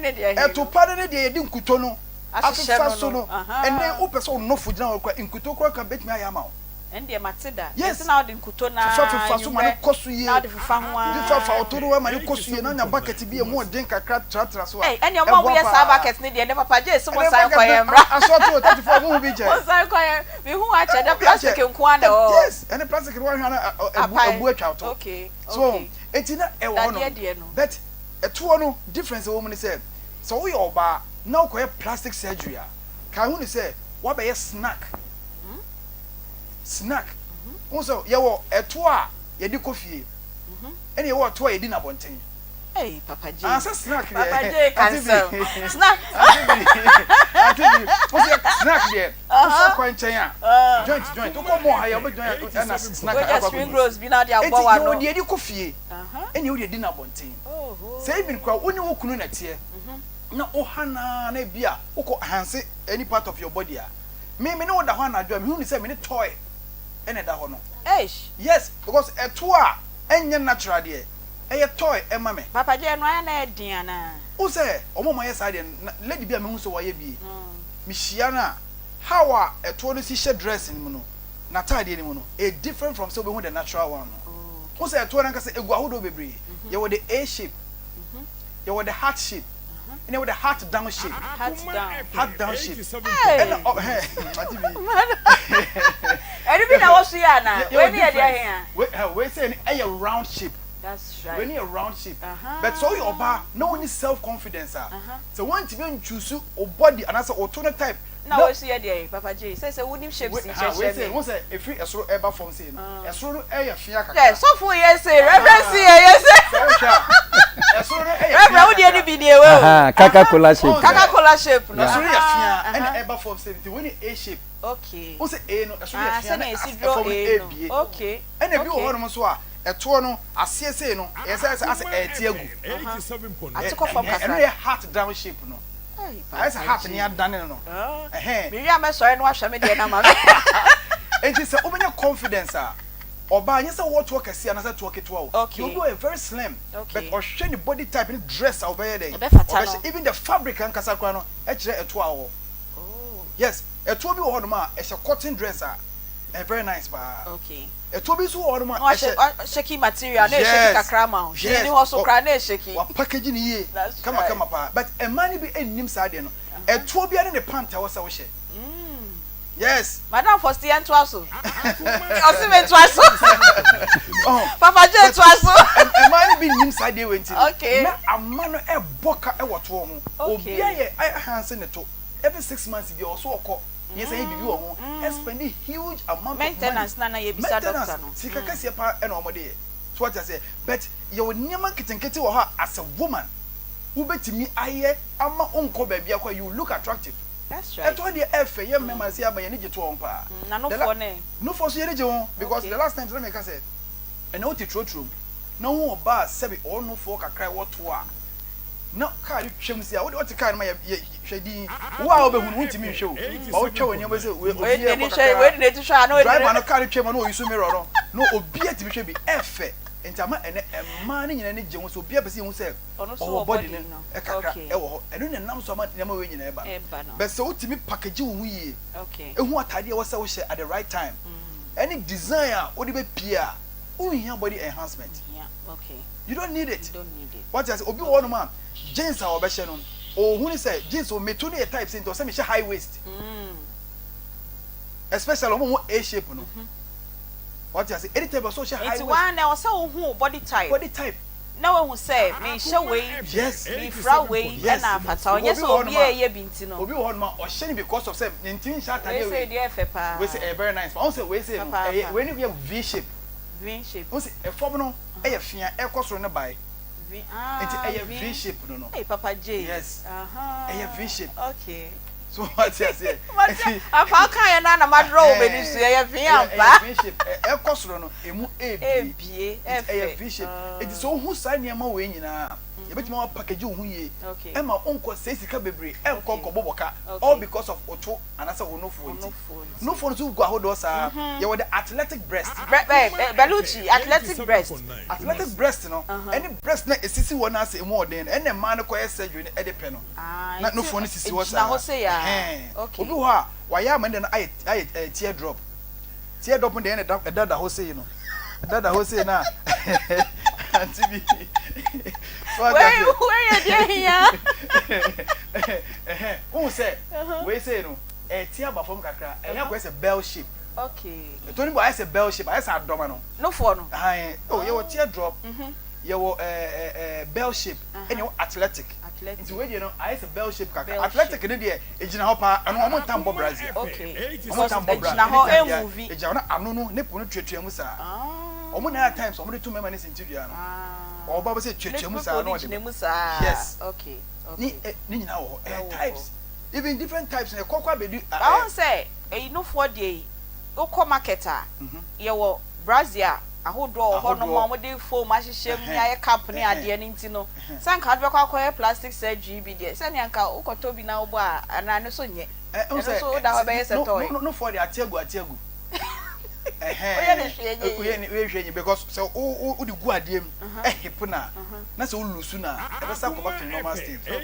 What you say? But there are natural remedies and any can in Kutoya papa or pow in the free ceremony beer. What the anaju be obeda no the fa what the fa one the one oh ye na was after na air channel but omo nya botre enye nti no obekọ ni ya implant na say ya any surgery e di ama no na enye mo meme ya na mo pia ye me yekoye mema because ene o hwa social media no especially on TikTok you money be who followers ma but omo nya hwe oba ne to keke mo be say your girl be obaji din on TikTok pa ye fe ne Kelly or share some short wavy with a short bikini bisa no wa share mo be just some few seconds video be no wa but among for posting jinu all because of say the way and the body no is changing your baby obeba all because of say Osaka crab no shaking it but to comments I go no onyu so adro bia o but na man for busa na adro be na wo yusi adro na wo yusi enti ama money be this time no e boom call for on the media no akopa adro bi o say oh we na ma me 2 years say na oton obekwa kotobi no enti me enya hwe emfa ma o enti ye mema no this say energy to me personally say me peto pa ye ni bia no V shape na A shape na say emodua manage ho eno na ye dey shape me at times me pe we no the V shape no the free form say na ekosho na efe pa so enti mema ye ni je ho we no yes we say V shape say efe na ne tu so efe kama pa what you say come on also we say jeans reverend see apacha o dey ni bi ni yes me dey ni bi we be na me any one we are and that prime preach preaches when the toss so polar bar liberable so kutoroba let's say e to dey o so fo ati abaso and then you say easy Friday and you dey bia na e ba betina ni abeka say na we na ni ye ne ya and many obi awo na wan hwe me na say yes na stress levels no na ekosro intend easy Friday sa na ye no na the topic bi aba ye sua de enso ni yesre won say ye ken ye can natural ways how betimi o your ba would be fair me ono fo ne app inkuto ya te say de wapaje kan ya na say Vaseline enwumre bia na o te kakra now they found what to kakra now they for no for na fe bucket dey your kan kra na me TV na me cook massy girls see ma cook massy girls am anti say yet na bucket so ma yeto no ebo nkruwa anka me tina so ma me dey ye fe te say madam for CDA now so empa ho so be ko na kwa ye surgery we nya doctor papa ma na nya ma ode na wa pe natural remedies na ode ye say be ya oni pedua no e be ye akono e di amount ye be ko dwaso na any Dr. Mensa akwa akodi enkomo Dr. Mensa de mente hwe kra no mate sasadru eno de mate pa nti Dr. Pacho ye ma wakwa aba Pacho bi di so ho ye de ye nkomo aye die enyasem getwa aha nti ba che wo adwen che kakra wo ansa na ya ba Dr. Mensa ne sasadru so but ye se ne amai ye de nya ye koye surgery ban no fu ya kese ye to ya kese ye twe ye musra ni aba otomosie chese eduru me bia enoma enwa kakra okay de onyame de ama ono na wafa na wachi okay ene na ye odia if you say ye kan nyina no obewie de ye kan nyina chi ekọ na anim no esunsunsu aso beba ni bia ni wa ni sunsun aso all right yes okoye surgery ni said ya na ekọ na anim na ene na hu se ugina so ye kama ekọ na anim na no obechen bia wo na na wadi mfie oha 87.9 be aduasa ya brewa by force no ya brewa adentia we dey na sa tene esa akọ na chi okay sanity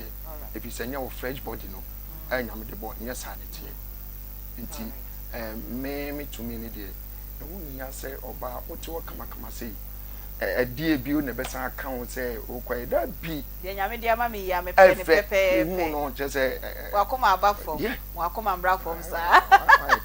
me da say yo de ne yanko Dr. Mensa say komo yanchia atiefo emfamra Dr. Mensa Dr. Wonder ayene dodo ana friend semenhia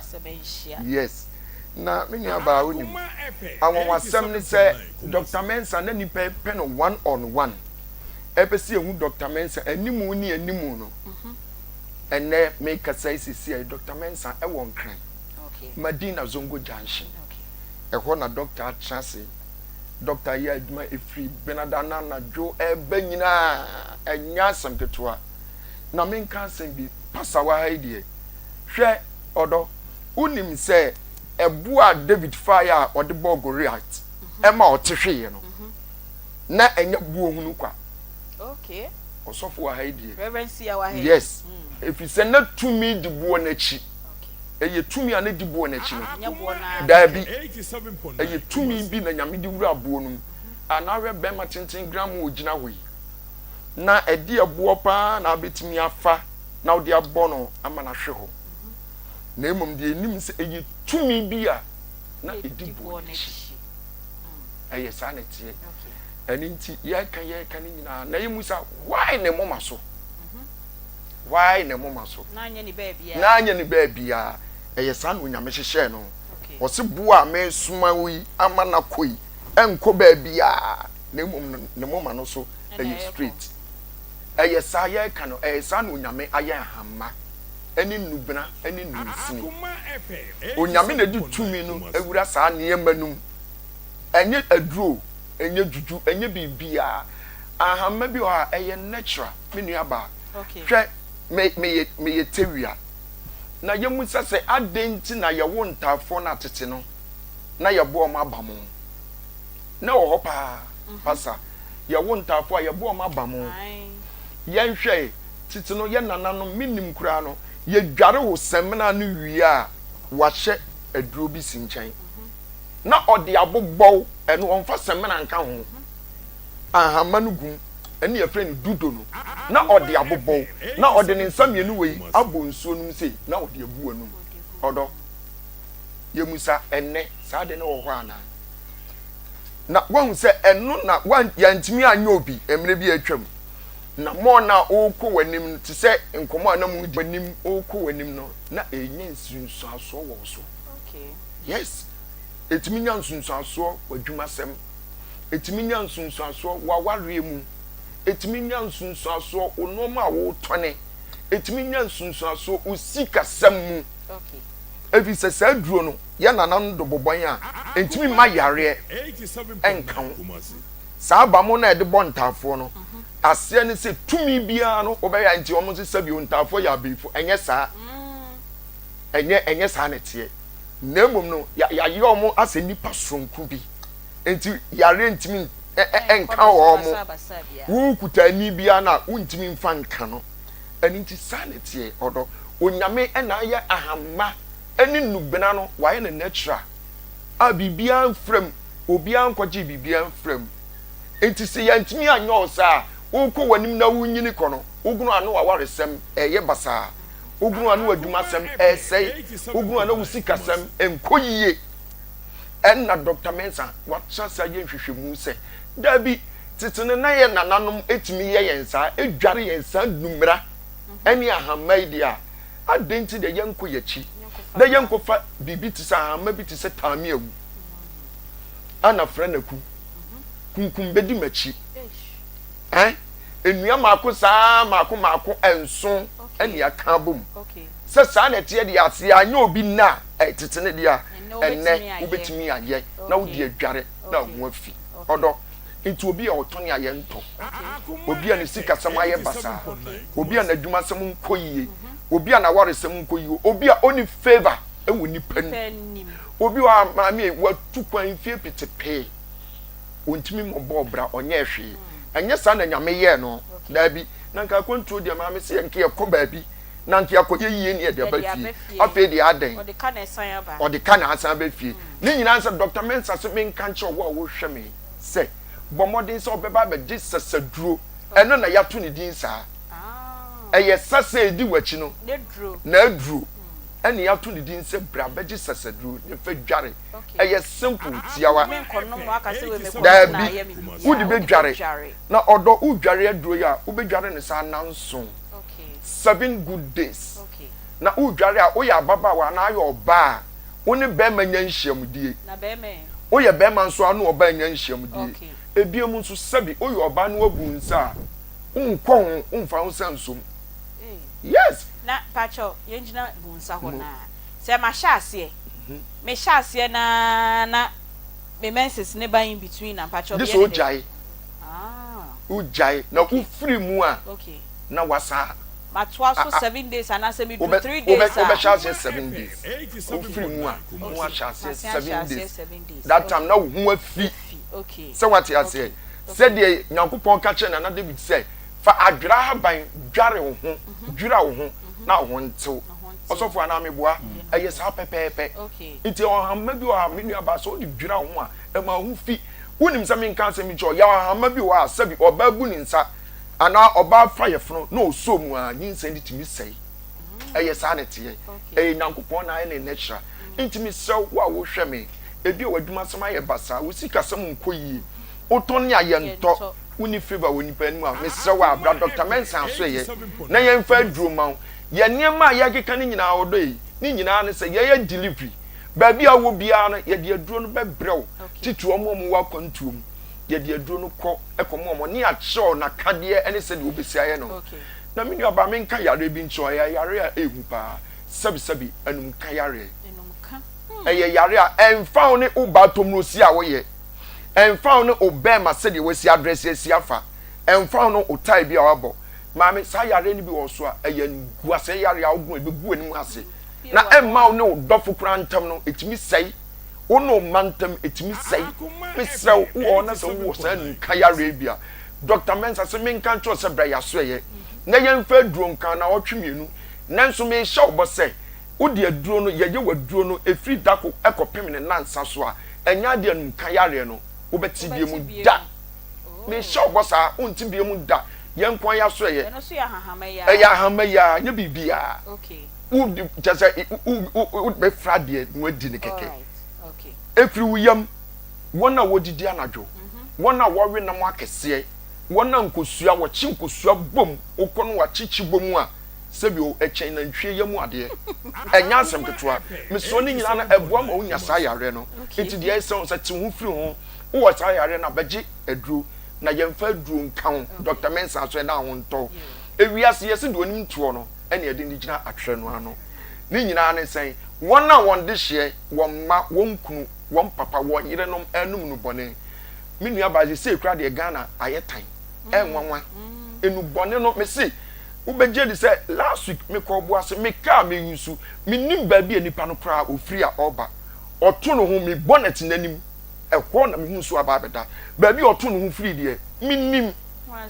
na sabi mprediasa me hwe sabi o amoase kra no na ebi hye no enu bone nyu ono a enyu ono a me som sisi on my Ghana yesam enyema ya aginsam na mentro ma ode hye no enyinsam enu sa gina pen no bra Dr. Mensa so ene emfa duro nka ya friend all season onum aduro na meka cho nu boni bia ode hye no num bia no enya dia obekọ hu bio na aduro no de akiri ye nkate eni nkruma bibia wona kade na bibia wona chiwade wan fan kateni nkruma nka no no onu madu yi sa wi a me ka cho nya enya dia sabi enubone ahodo a ono no obeko hu di mu da e fa yare bi efri uti so edikosu namro no Dr. Mensa aye crowd say ye wo kotwi gini depo ekwa na ewo wo de wo free sunyan wo free nkransa ba bia wo free bia no obesi sofola ibuo no tafo nso ubenya ka udu tech nso a ubenya bi atonso agugu ubenya ka ho wo de wo fro ka na wo so ko Dr. Mensa nkwanta no so ye besiw ene de ekwan nti ye tu ye sandboard na free ho yes nanso Guinness depo wa ewa na yaso ye kese ne ewo enkran so ye wo Medina Zongo Junction ewo na make say Dr. Mensa atrasia oye adwuma wona wo hia wo me so bra yaso ye oba bi wa asabi be ma hunso ogu na wodi no ma na asa benachi entimi penetrate nko na wodi no mu adentia na wodi no kwan no ano na ye din Dr. Mensa so Daniel Fadu nka na wodi no ekwano emra from said the bema betimi wo betimi atoreba bema no ho ayemra bebre ne nkwamo anu sua yare amekika ni nyina ye delivery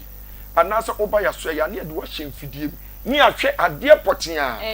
hawo na etete wo Dr. Mensa nko a unim se menu aba doctor ni nipa wade 25 acres a wono a adua na ye hamba ba bi ono a ye na afuo na okoti ni nuaba ani nu bra free no Dr. Mensa 25 acres bra Dr. Mensa so na yemfa duro ani nu bra enka na honto sasa ani yare a mekeka anumka ani enubone no onyame asa de ho akyede ama Dr. Mensa yemfa number no ntudwa na afi yempeje emu Dr. Mensa number no ye 0244 92 69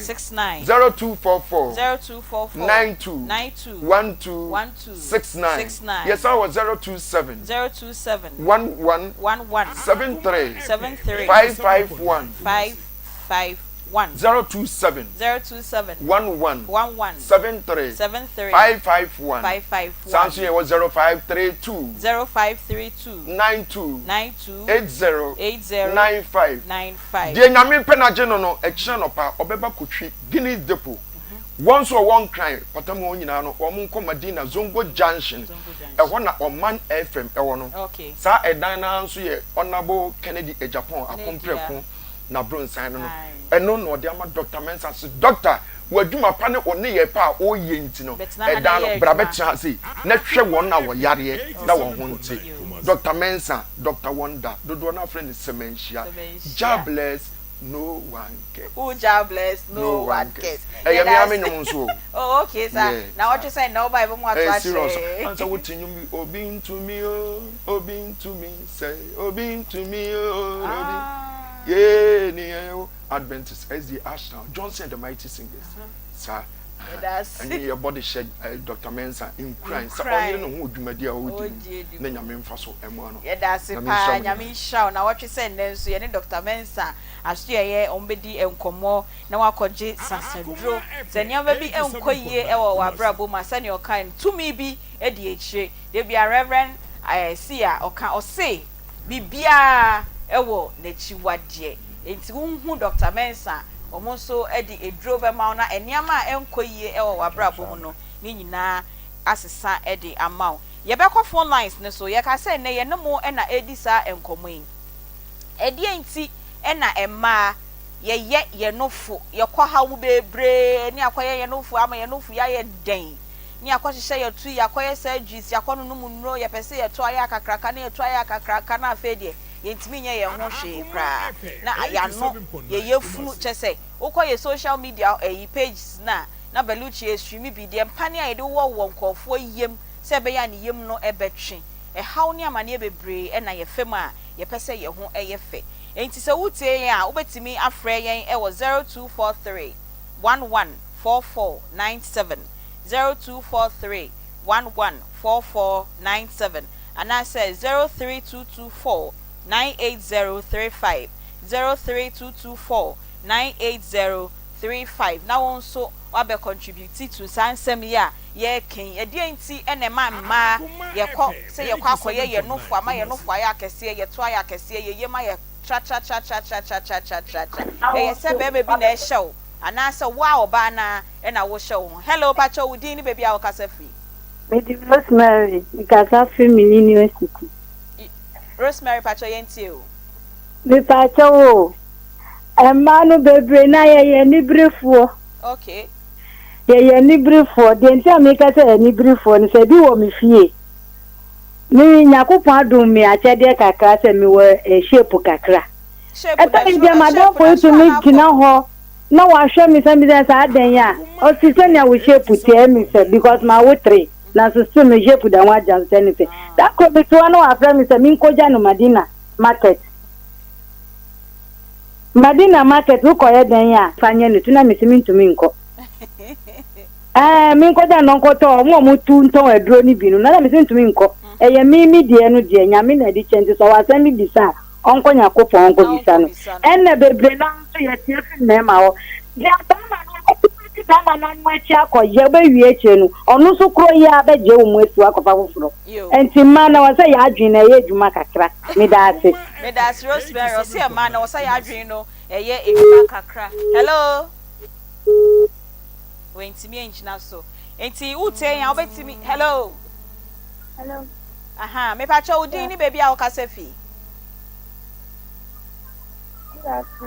Good afternoon. Me don fun pacho ni wo for ma oni so kakra ma yen. Pacho good afternoon. Good afternoon. Pacho baby a kasa fi ni udin. Pacho me kasa fi. Me pacho say. Swedro. Yo ye tie o. Me kasa yes. Right. Akoma FM. Me pacho wasam ni anti o. Akoma FM 87.9 Kumasi. There be plastic surgery ni de enya bone baby a obekwa akoye no no e na hia bone because that for practice okay okay afa na mate wasem na se okay enti eye bone yo ono so ni gidie no no se plastic surgery no eye bone hello pacha udin ni baby a okasa fi hello good afternoon Me pacho udini baby a okasa fi. Me pacho fa na ama kasa fi Kumasi. Ama pacho yeti o. Me pacho adi aye shape ni wonu fu ni wa yi. Baby a obi kwaya bon se wonya sunsun so fola mba ye ni bele. Ba ma ukoyo wa anyo opewa. Enso de bia na ha ya ho fa obitumi koya se wenya ya lie bi wenya se waye se nti we wonni tona na enufo na ma wonya be man so pe ma ware wa na bela yes ye da se pa mi nua ba hello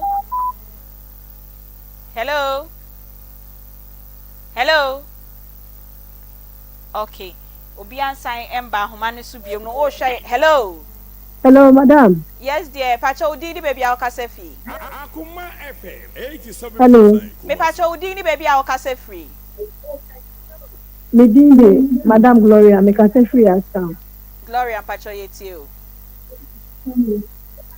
me pacho program na mpesa me paso kasa me pacho kasa me pacho mama yuse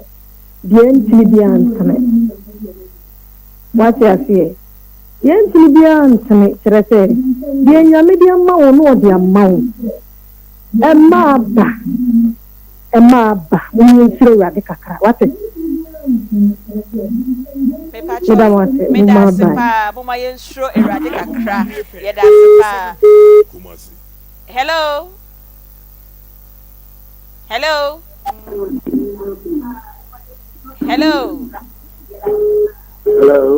me pacho udin ni baby a okasa fi me kasa fi top me pacho so kasa fi me kasa fi top pacho to aso hello me pacho yetie o me kasa fi top okay pacho to aso ka wasem no shape no de mani jo pa konso ya ba no crazy pa enyefe okay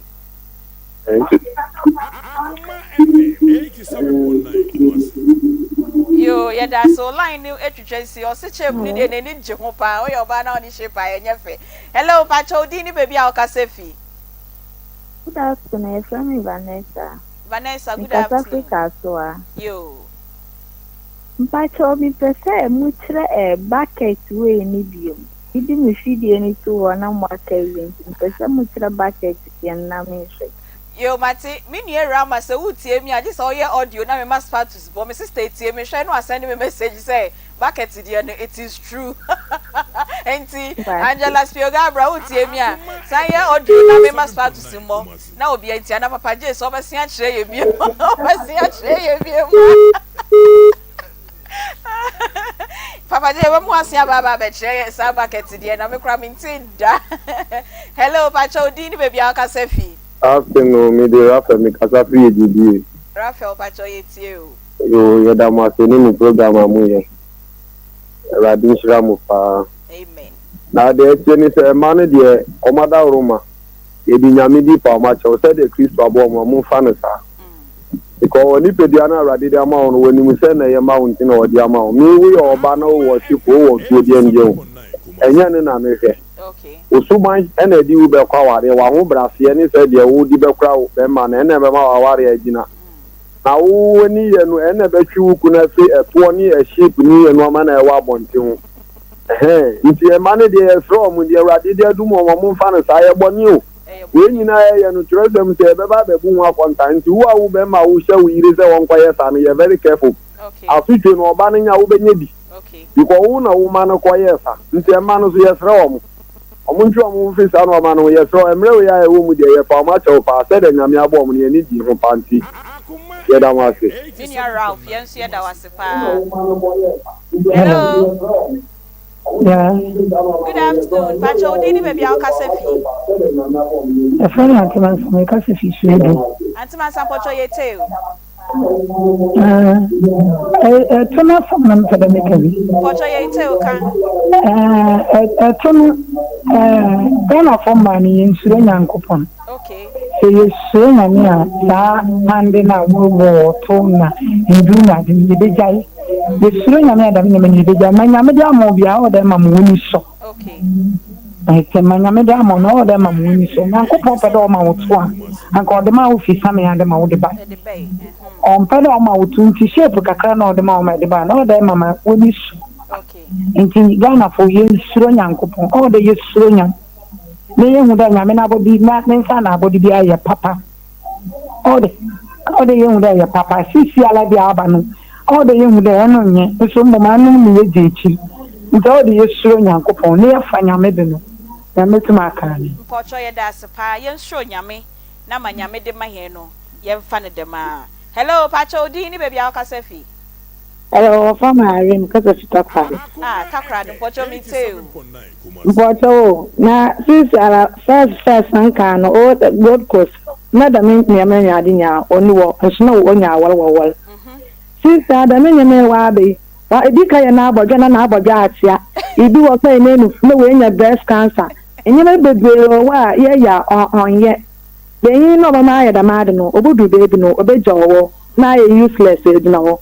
since da me nyame na adina to me no ma war ma wo for nimpa ma ati bia beyin no apia wa apia onye shape be ka aka ye enye wo yekuna ekotwe na oba ma beyin wa apia be da se Yes, she does pa kakra do ye chiobia. Hello. Hello, good afternoon. Good afternoon. About your family, Emmanuel. Imam Pacho yetio. Yeah, but you me educate ladies in Kakra. Me Pacho koso. Na me de ne. Okay. In the night like a cookroom. So there was a lady, this lady why plastic surgeon and we know trim. So I look at it, I just look at it for a minute, and I mean, now was I don't know, but my cousin, I don't know, like, if you're just not interested in that, when Tony Sukoyebi. Okay. Well, I come on, woman, my name of Koyebi. Later on, no one is on me, no one has to come, I'll buy a pen once now. Why this plastic surgeon will be. Nka just didn't know for one because say then I mean na me say una who share obiga be very nice from now sharing the I thought you were interested in it. That's why I wanted to me that tell you to go and do that. So I'll advise the ladies say like I need him be money na na she be a some mission you don't know the reason why I was na me na mission you say na me interest and so I advise my the ladies that we shouldn't be a Obama Obama weapons so we will but I don't necessarily like yeah he's interested in it and maybe that maybe consult your partner first before doing it. You go and see because my partner has finished so I should be ready for him to be him. That's a little advice I have my lady. Yeah, that's it. Yes, it may be a peshe.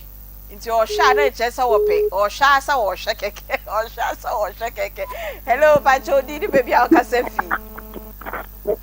Hello. Hello, good afternoon, Pacho, did baby Alcasefi? But your friend and I make a coffee chip. Nana, I'll chip Pacho, you. I told you, I'll be uncle. About talk on all the grand. I told you, Miller told dear. Come on, expect me to a kind of inquiry promise. Seriously. What's up with you? Good afternoon, Pacho. Dini baby Alcasefi. Hello. Hello, good afternoon. Good afternoon, Midofo. Pacho Dini baby Alcasefi. Basa mede ama me kasa fita kade. Ama Pacho yeti. Pacho, a lot of people like omo koye because of mema. Enye kwa bema de odowa. Enye u shape. The minimum clean ma. Ebi ohu mani bia na osho mo nti me kan. Otu da bia ese bia meni jo me hwe ne. So oba de wi ohu so wi ohu e be hwe so no mpewo. Ense yese waye wenu fu waye we wusubanu ni de koye strema. Yes, strema so that ne haje no madam for be because of them and to for me what is a them manager no wa for back for. Na no. Yes, na dem ma de ono ene ya o. E se bi say ya o be kwa for amana ya. Yes, man. Omun sai, munjane ya mo pa de ya me de amo na ye. Yedasi papa. Hello. Hello, dear Pacho Dini baby Alcasefi. Pacho mi Alcasefi Dodo wa Pacho Di. Ernestina, Pacho yetio. Ai, na me kafe, si ade ai se mana ya ba mi so nyame. So nyame a enka ye nko ye sa de, me pa so si na se nyankopon no wa mo ye yiye. Okay. I feel we say the way I would see the sky and I'm bold. It will say no in my friend and make a crack. Okay.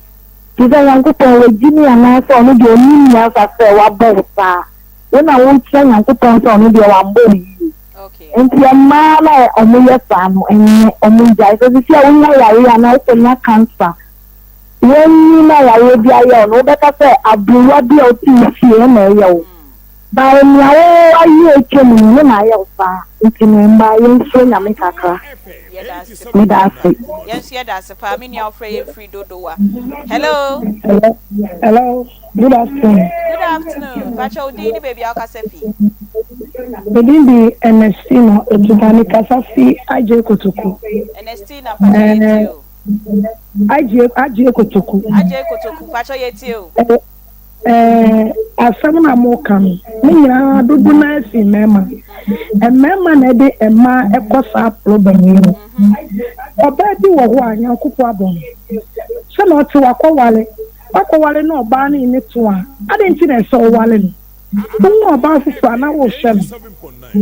problem ya ma fa mu nyina ye mema na ekoso sa problem yi okay me da say yo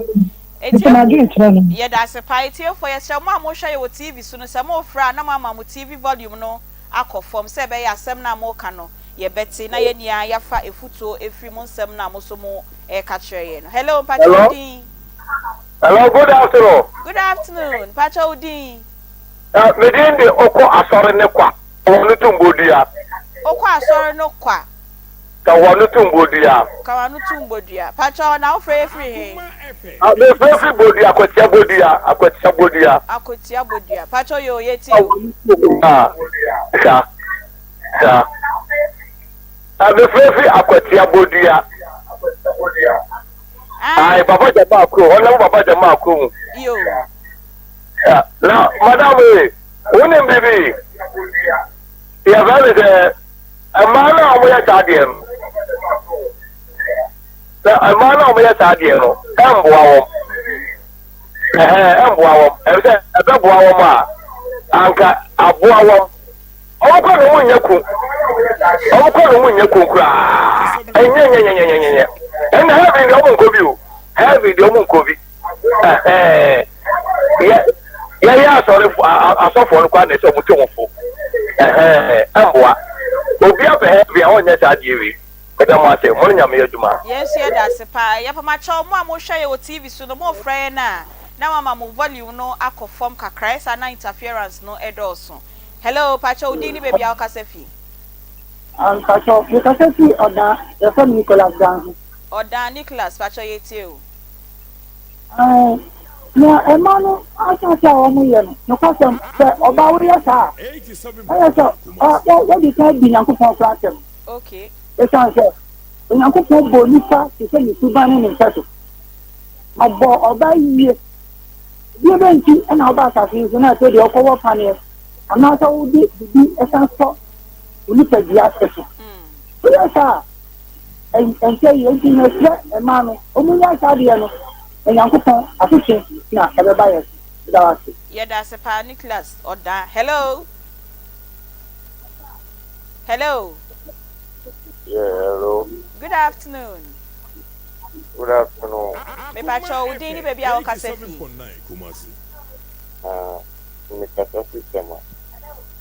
Me Pacho, only one from Wadaro, my own peja, or Nimukakra.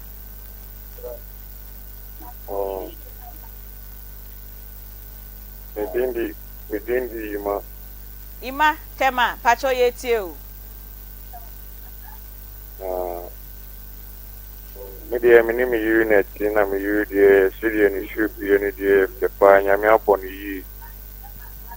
They were say, Obabia and Dini. Okay. We are sound soon, Yami bet never bet tell Kappa. 87.9 Kumasi. Yeah, that's Ima. Hello. Hello. Hello. Hello. Hello, good afternoon. Pacho Udini baby, I'll Casefi. Afternoon. Pacho, it's you. Pastor Mididi Esther. Okay. Pastor Sanya de Ene. Because Otuoha, he said you were to offer and yes, thank you now, for you. Oh, Father, dear, the man almost show. Kasa Fuan, Umba Kasa. Umba who's a walkie tabasso, but almost so. And the woman now said, Upa was in two. Now advise who said, Ebia, who are it? And you're a strong in our call. Okay. Oh, too fine. And all the four. And now they will offer young Punu, Ebia or Padesi, or to make your way. And so what we got I did with you to me. But Ubu, yes, I did now. Upon your back to grow up on here. Not if I'm not or yet a dear or fair. Or better, or near 20 in our call. Okay. That's some way move the bar upon my. Yeah, that's a papa. Pray. Hello.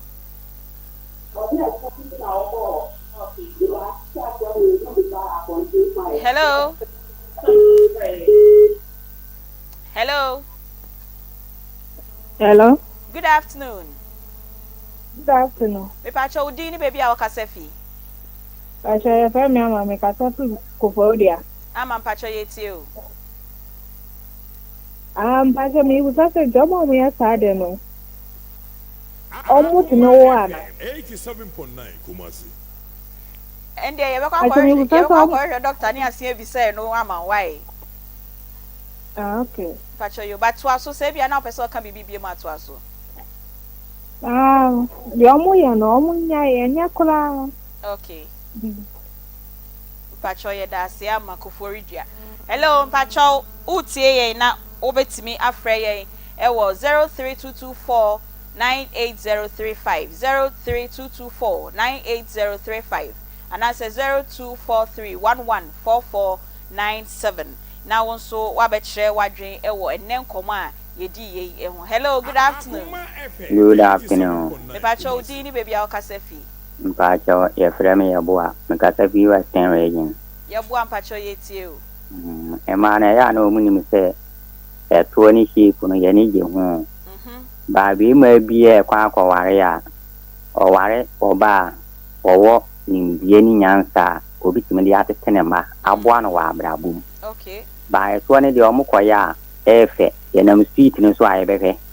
Ba te yɛde mo kɔ out wie a deɛ bɛware ni wɔ ba. Yɛne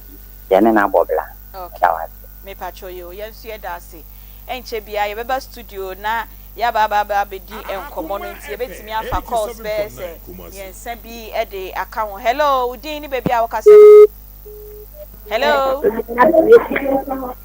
Hello pacho udin ni baby a wokasa fi. Mpacha fami Sakina nikasa fi breku Sakina yetie o. Mpacha we mana ya mo yesa no wini nyansa fra ayekese adwobre o. Because any bear master. That's what I can say for your side, and so I can say to Kuna and your back to Kunana. Into Mana Moyasana, into a move for Yakran and Boam, as a Munyawali and Wari. Yatsi, Yadas Sakina. Last but one caller. Hello, good afternoon. Awesome, Pasha Bokode. Yamia do now sway. You, Pacho,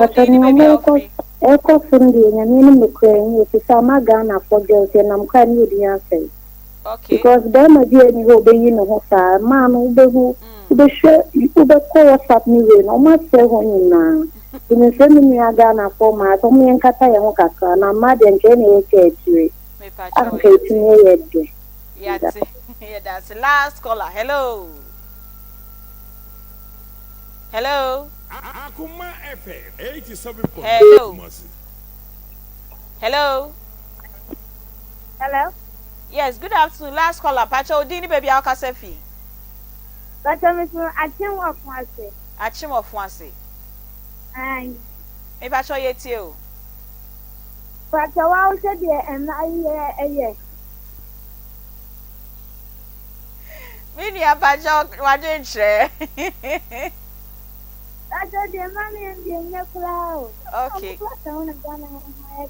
Omo kauna Ghana aye den no. Yo yeda.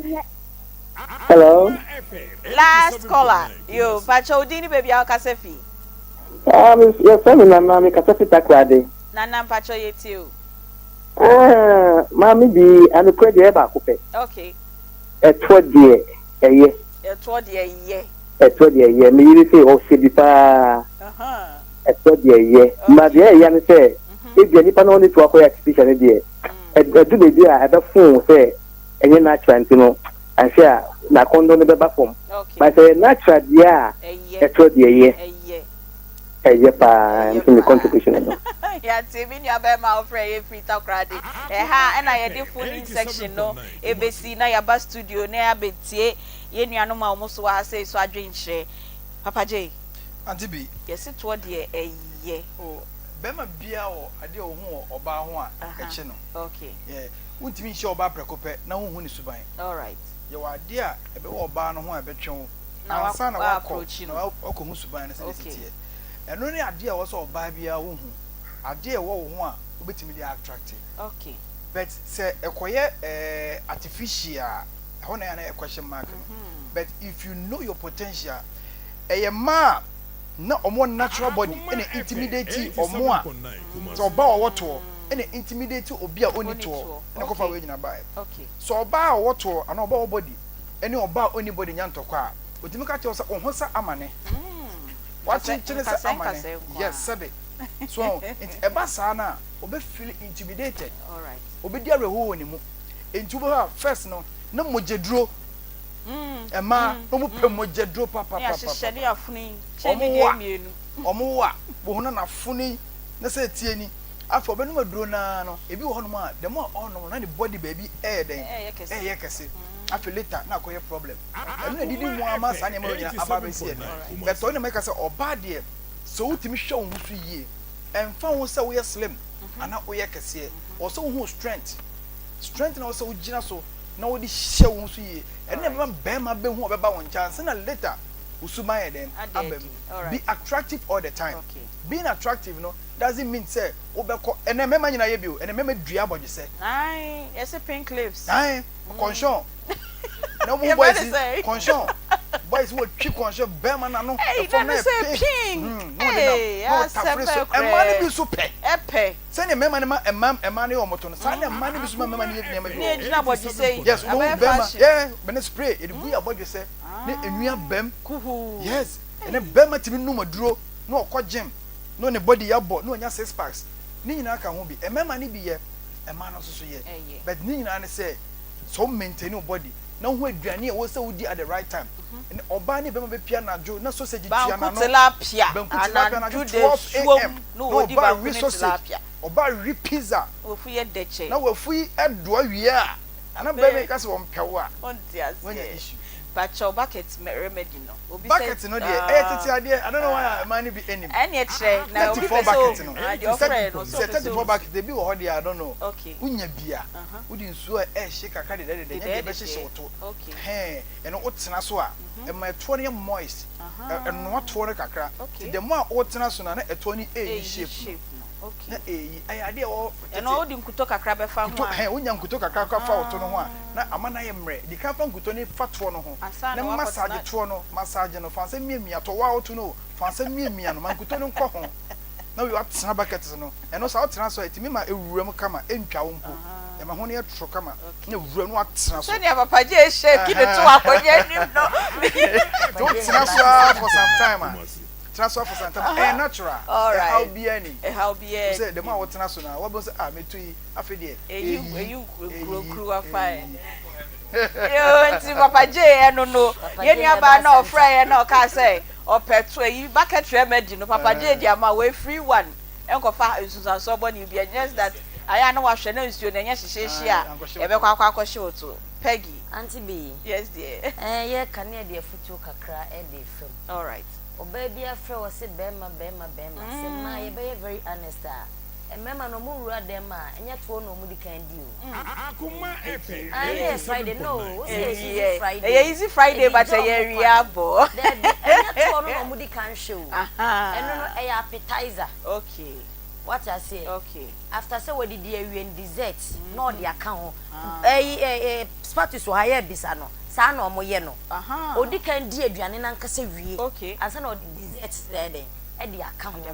anase obedi kan de no aye basement appetizer ansa na bia wo wie a wodi kan di fufuo no Aunty Bea ka ye ka nyina na me ya ti asese adebo awie ye no Nyankopon ne maye mu no eno ana ewo mu ana because tronica say o se ebre bi bedu oba ne oba be den ebeda edifo atrofo ebe sorry aman be sorry aman so eno na ye hu ya na because ekamia ko say yesua atra aproso hwenne bema oba timidi na atem wade kete aya na wodi nunume entimi nya hwe enu ntina bema ne dia ahomete na wakwa ye nansu Nyankopon nimdie mu no enema mienu bi na nkosua mienu bi na Aunty Bea wase no enu na wode ne kita dua no enti se dua no mu koye du esene nkosua ni mienu a Aunty Bea dia ne besi eyo ha nko a ba ni nyina ye nsua efise ne yira ka che se wo mmone wo mmode wo mpam all right emma no so ye sa niema ni nyina wo be ya ma bonte na ayefe na inside ni so wabisa ya menema bebre dan MTN everywhere you go omude yakọ baabi a nanso obekom na ne yire eye ida se kasapa ana se Airtel Tigo de bia wa difie di enu so na network na ye adwuma o se mtia ya na network na jame because obia de na bia oba bi wo hono ni be ma wo hono ma hotel bia wo kumasi bia na wo ga na ha bia be ma de ne robe all right ba ne yire tinifia wasi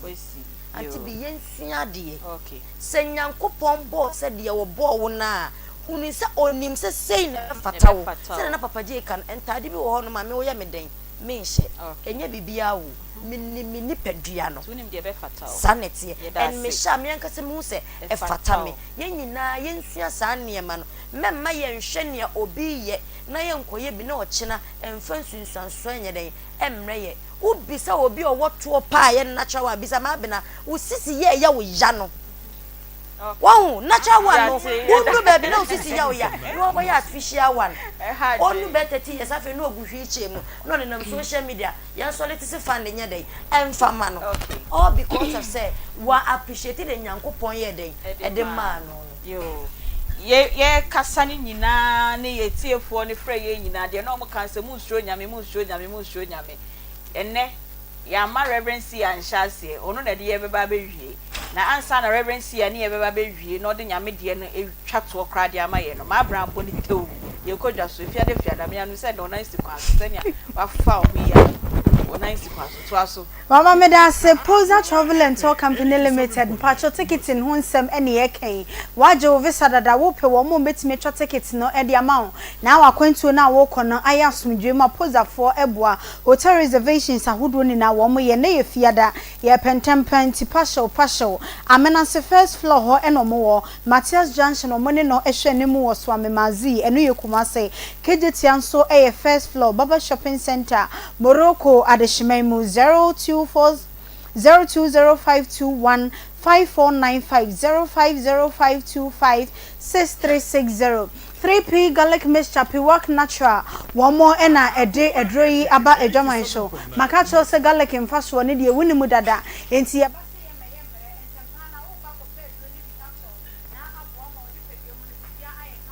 eye heba le droa eboa papa ema bibia nso ehihye ye woni padua mu wo hu do nti ye se etoa ne ho no garlic kokko eda ho no mo a ehye enso ede ama ye nti ukọ na wantimi anka 3P no na so pe garlic edro no na toa na ye be yi di ama no garlic kokko enna ho no mo a na chese enye 3P edro ni bia 0248928824 0201000021 Matadai Hospital so essay ayasabia honsem womo akache ene ye ede ama ma bibia ayekama wontia po me yade nso mentia po na wo pe hospital papa ye betimi ahyewo yade no ekwa emabiem ye nkrokro so hema ene ohena Matadai Hospital ayasabia bi kro wo ho ase de nasini ebesi akasa ho no yade no kro timi yira ansa no wakwa ko hu doctor ni sana Matadai for esitie enti afa yade no ekọ wo sika kuma bia ekra no womo beje ahwewa ma bibia nso aye fine Santasa runabout go filling station no echiri enomo wo 0244088918 0244691759 0540171409 ene womo enim komo yesiesie redia no nkrofo siesie womo to eto no obeye wiese bare mpacha pe moisturizer kakra na fafa eto no ho na mo atimi ayi ni shape wo bia ye ne to awie to ni se bare wo ba no owro ho atim sabre wanim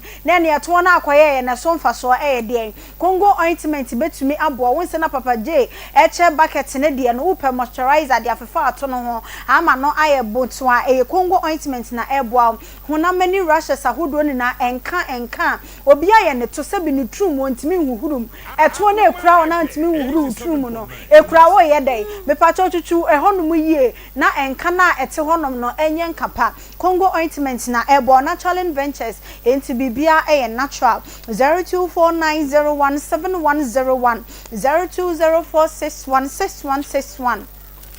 Charistic Ventures and so ed Zahara Nupano abedjaman so Zahara Nupani yaba ye nkyere yade no na emomu a wo kwa akoto no kwa no kyere se de wo yade no esitie edo so papa ye beyi bi ede ama wo na se de yade no esitie na edi wunya no eyi na kwa ede afru ni padua mama bibia aye kama wo pene ba ko ana dodo mu akogu shop na waton nkakra 0246348334 024856 9335. Good morning, Herbal Mixture. Nidin ene ne hona mo se ano papa ye bubo bi ansa na breakfast ne ya peche akwan. Makacho say good morning for Edro no. Eni se wo yade ansa na wa pebi anom. Na emom bubo bi wa bra wote ase bra wa pomuden ekura wonom. Na yade no ebo a abonegala way ama na efri honom akọ Dr. 3 days. Say eni no eni nkomo ansa na Edro no wato bi ebisa se de yesi enom no efa 024659 4117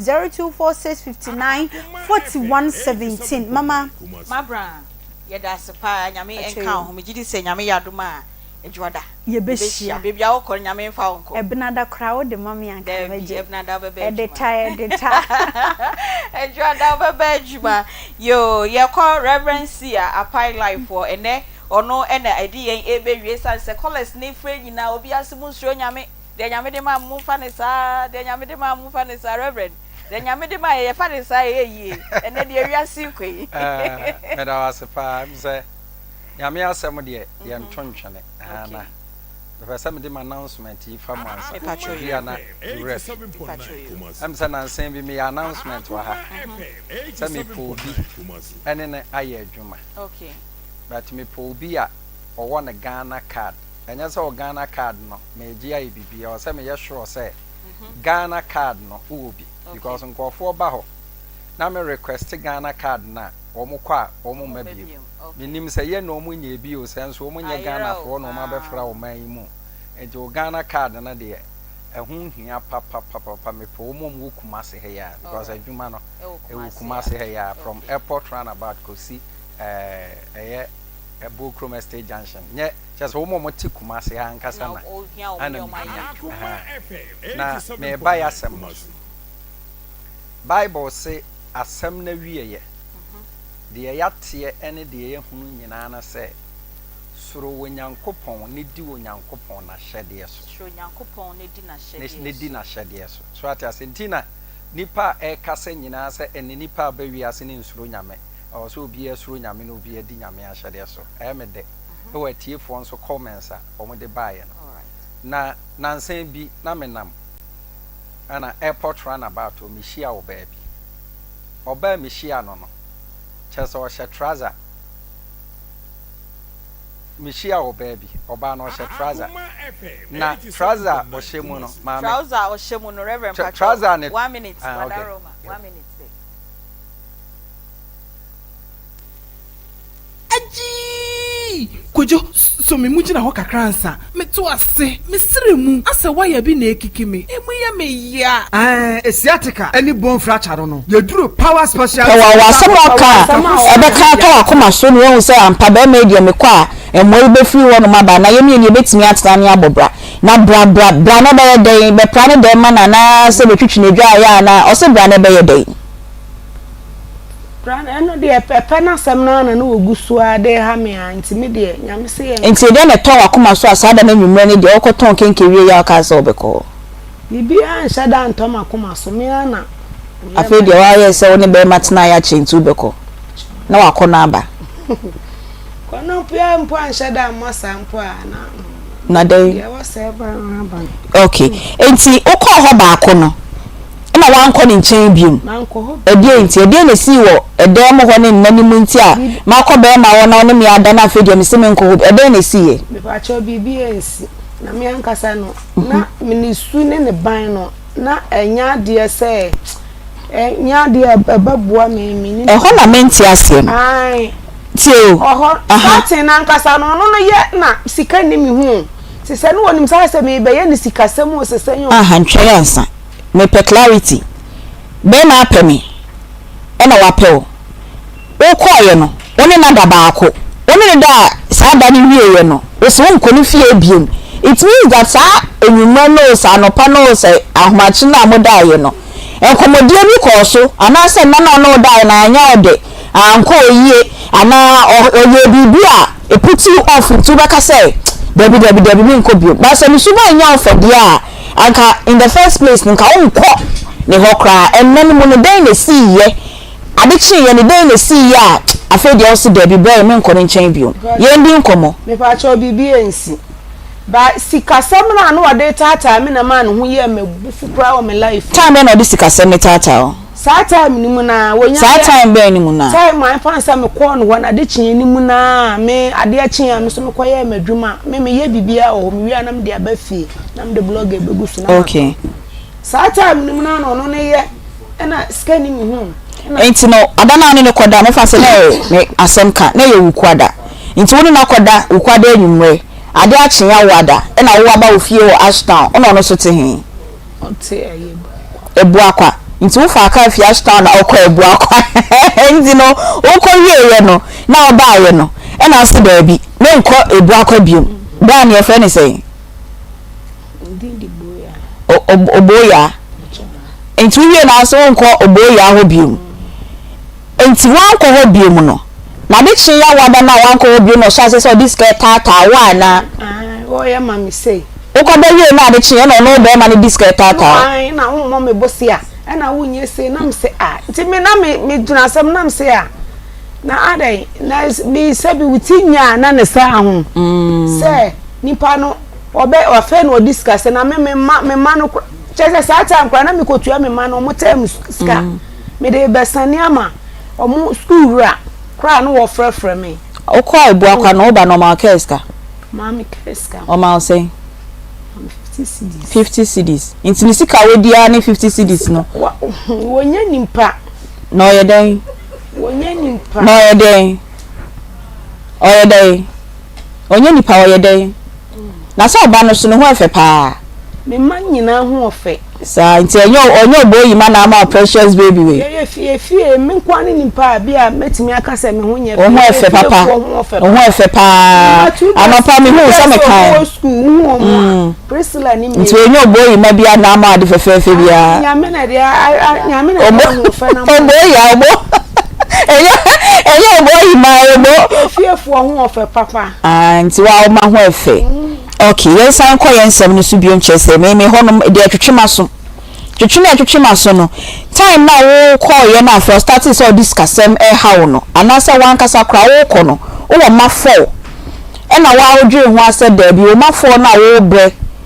Oba bre fo sinfia. Nti no o mpesa obekọ be ma ho kra bio. How bia beba me. Ada na wan pe contraceptives na wan fambo ho bai. Eno na chese me no me yusu aduro oko ne ho no ai chese eno wanwa me hu sa de ni bi krada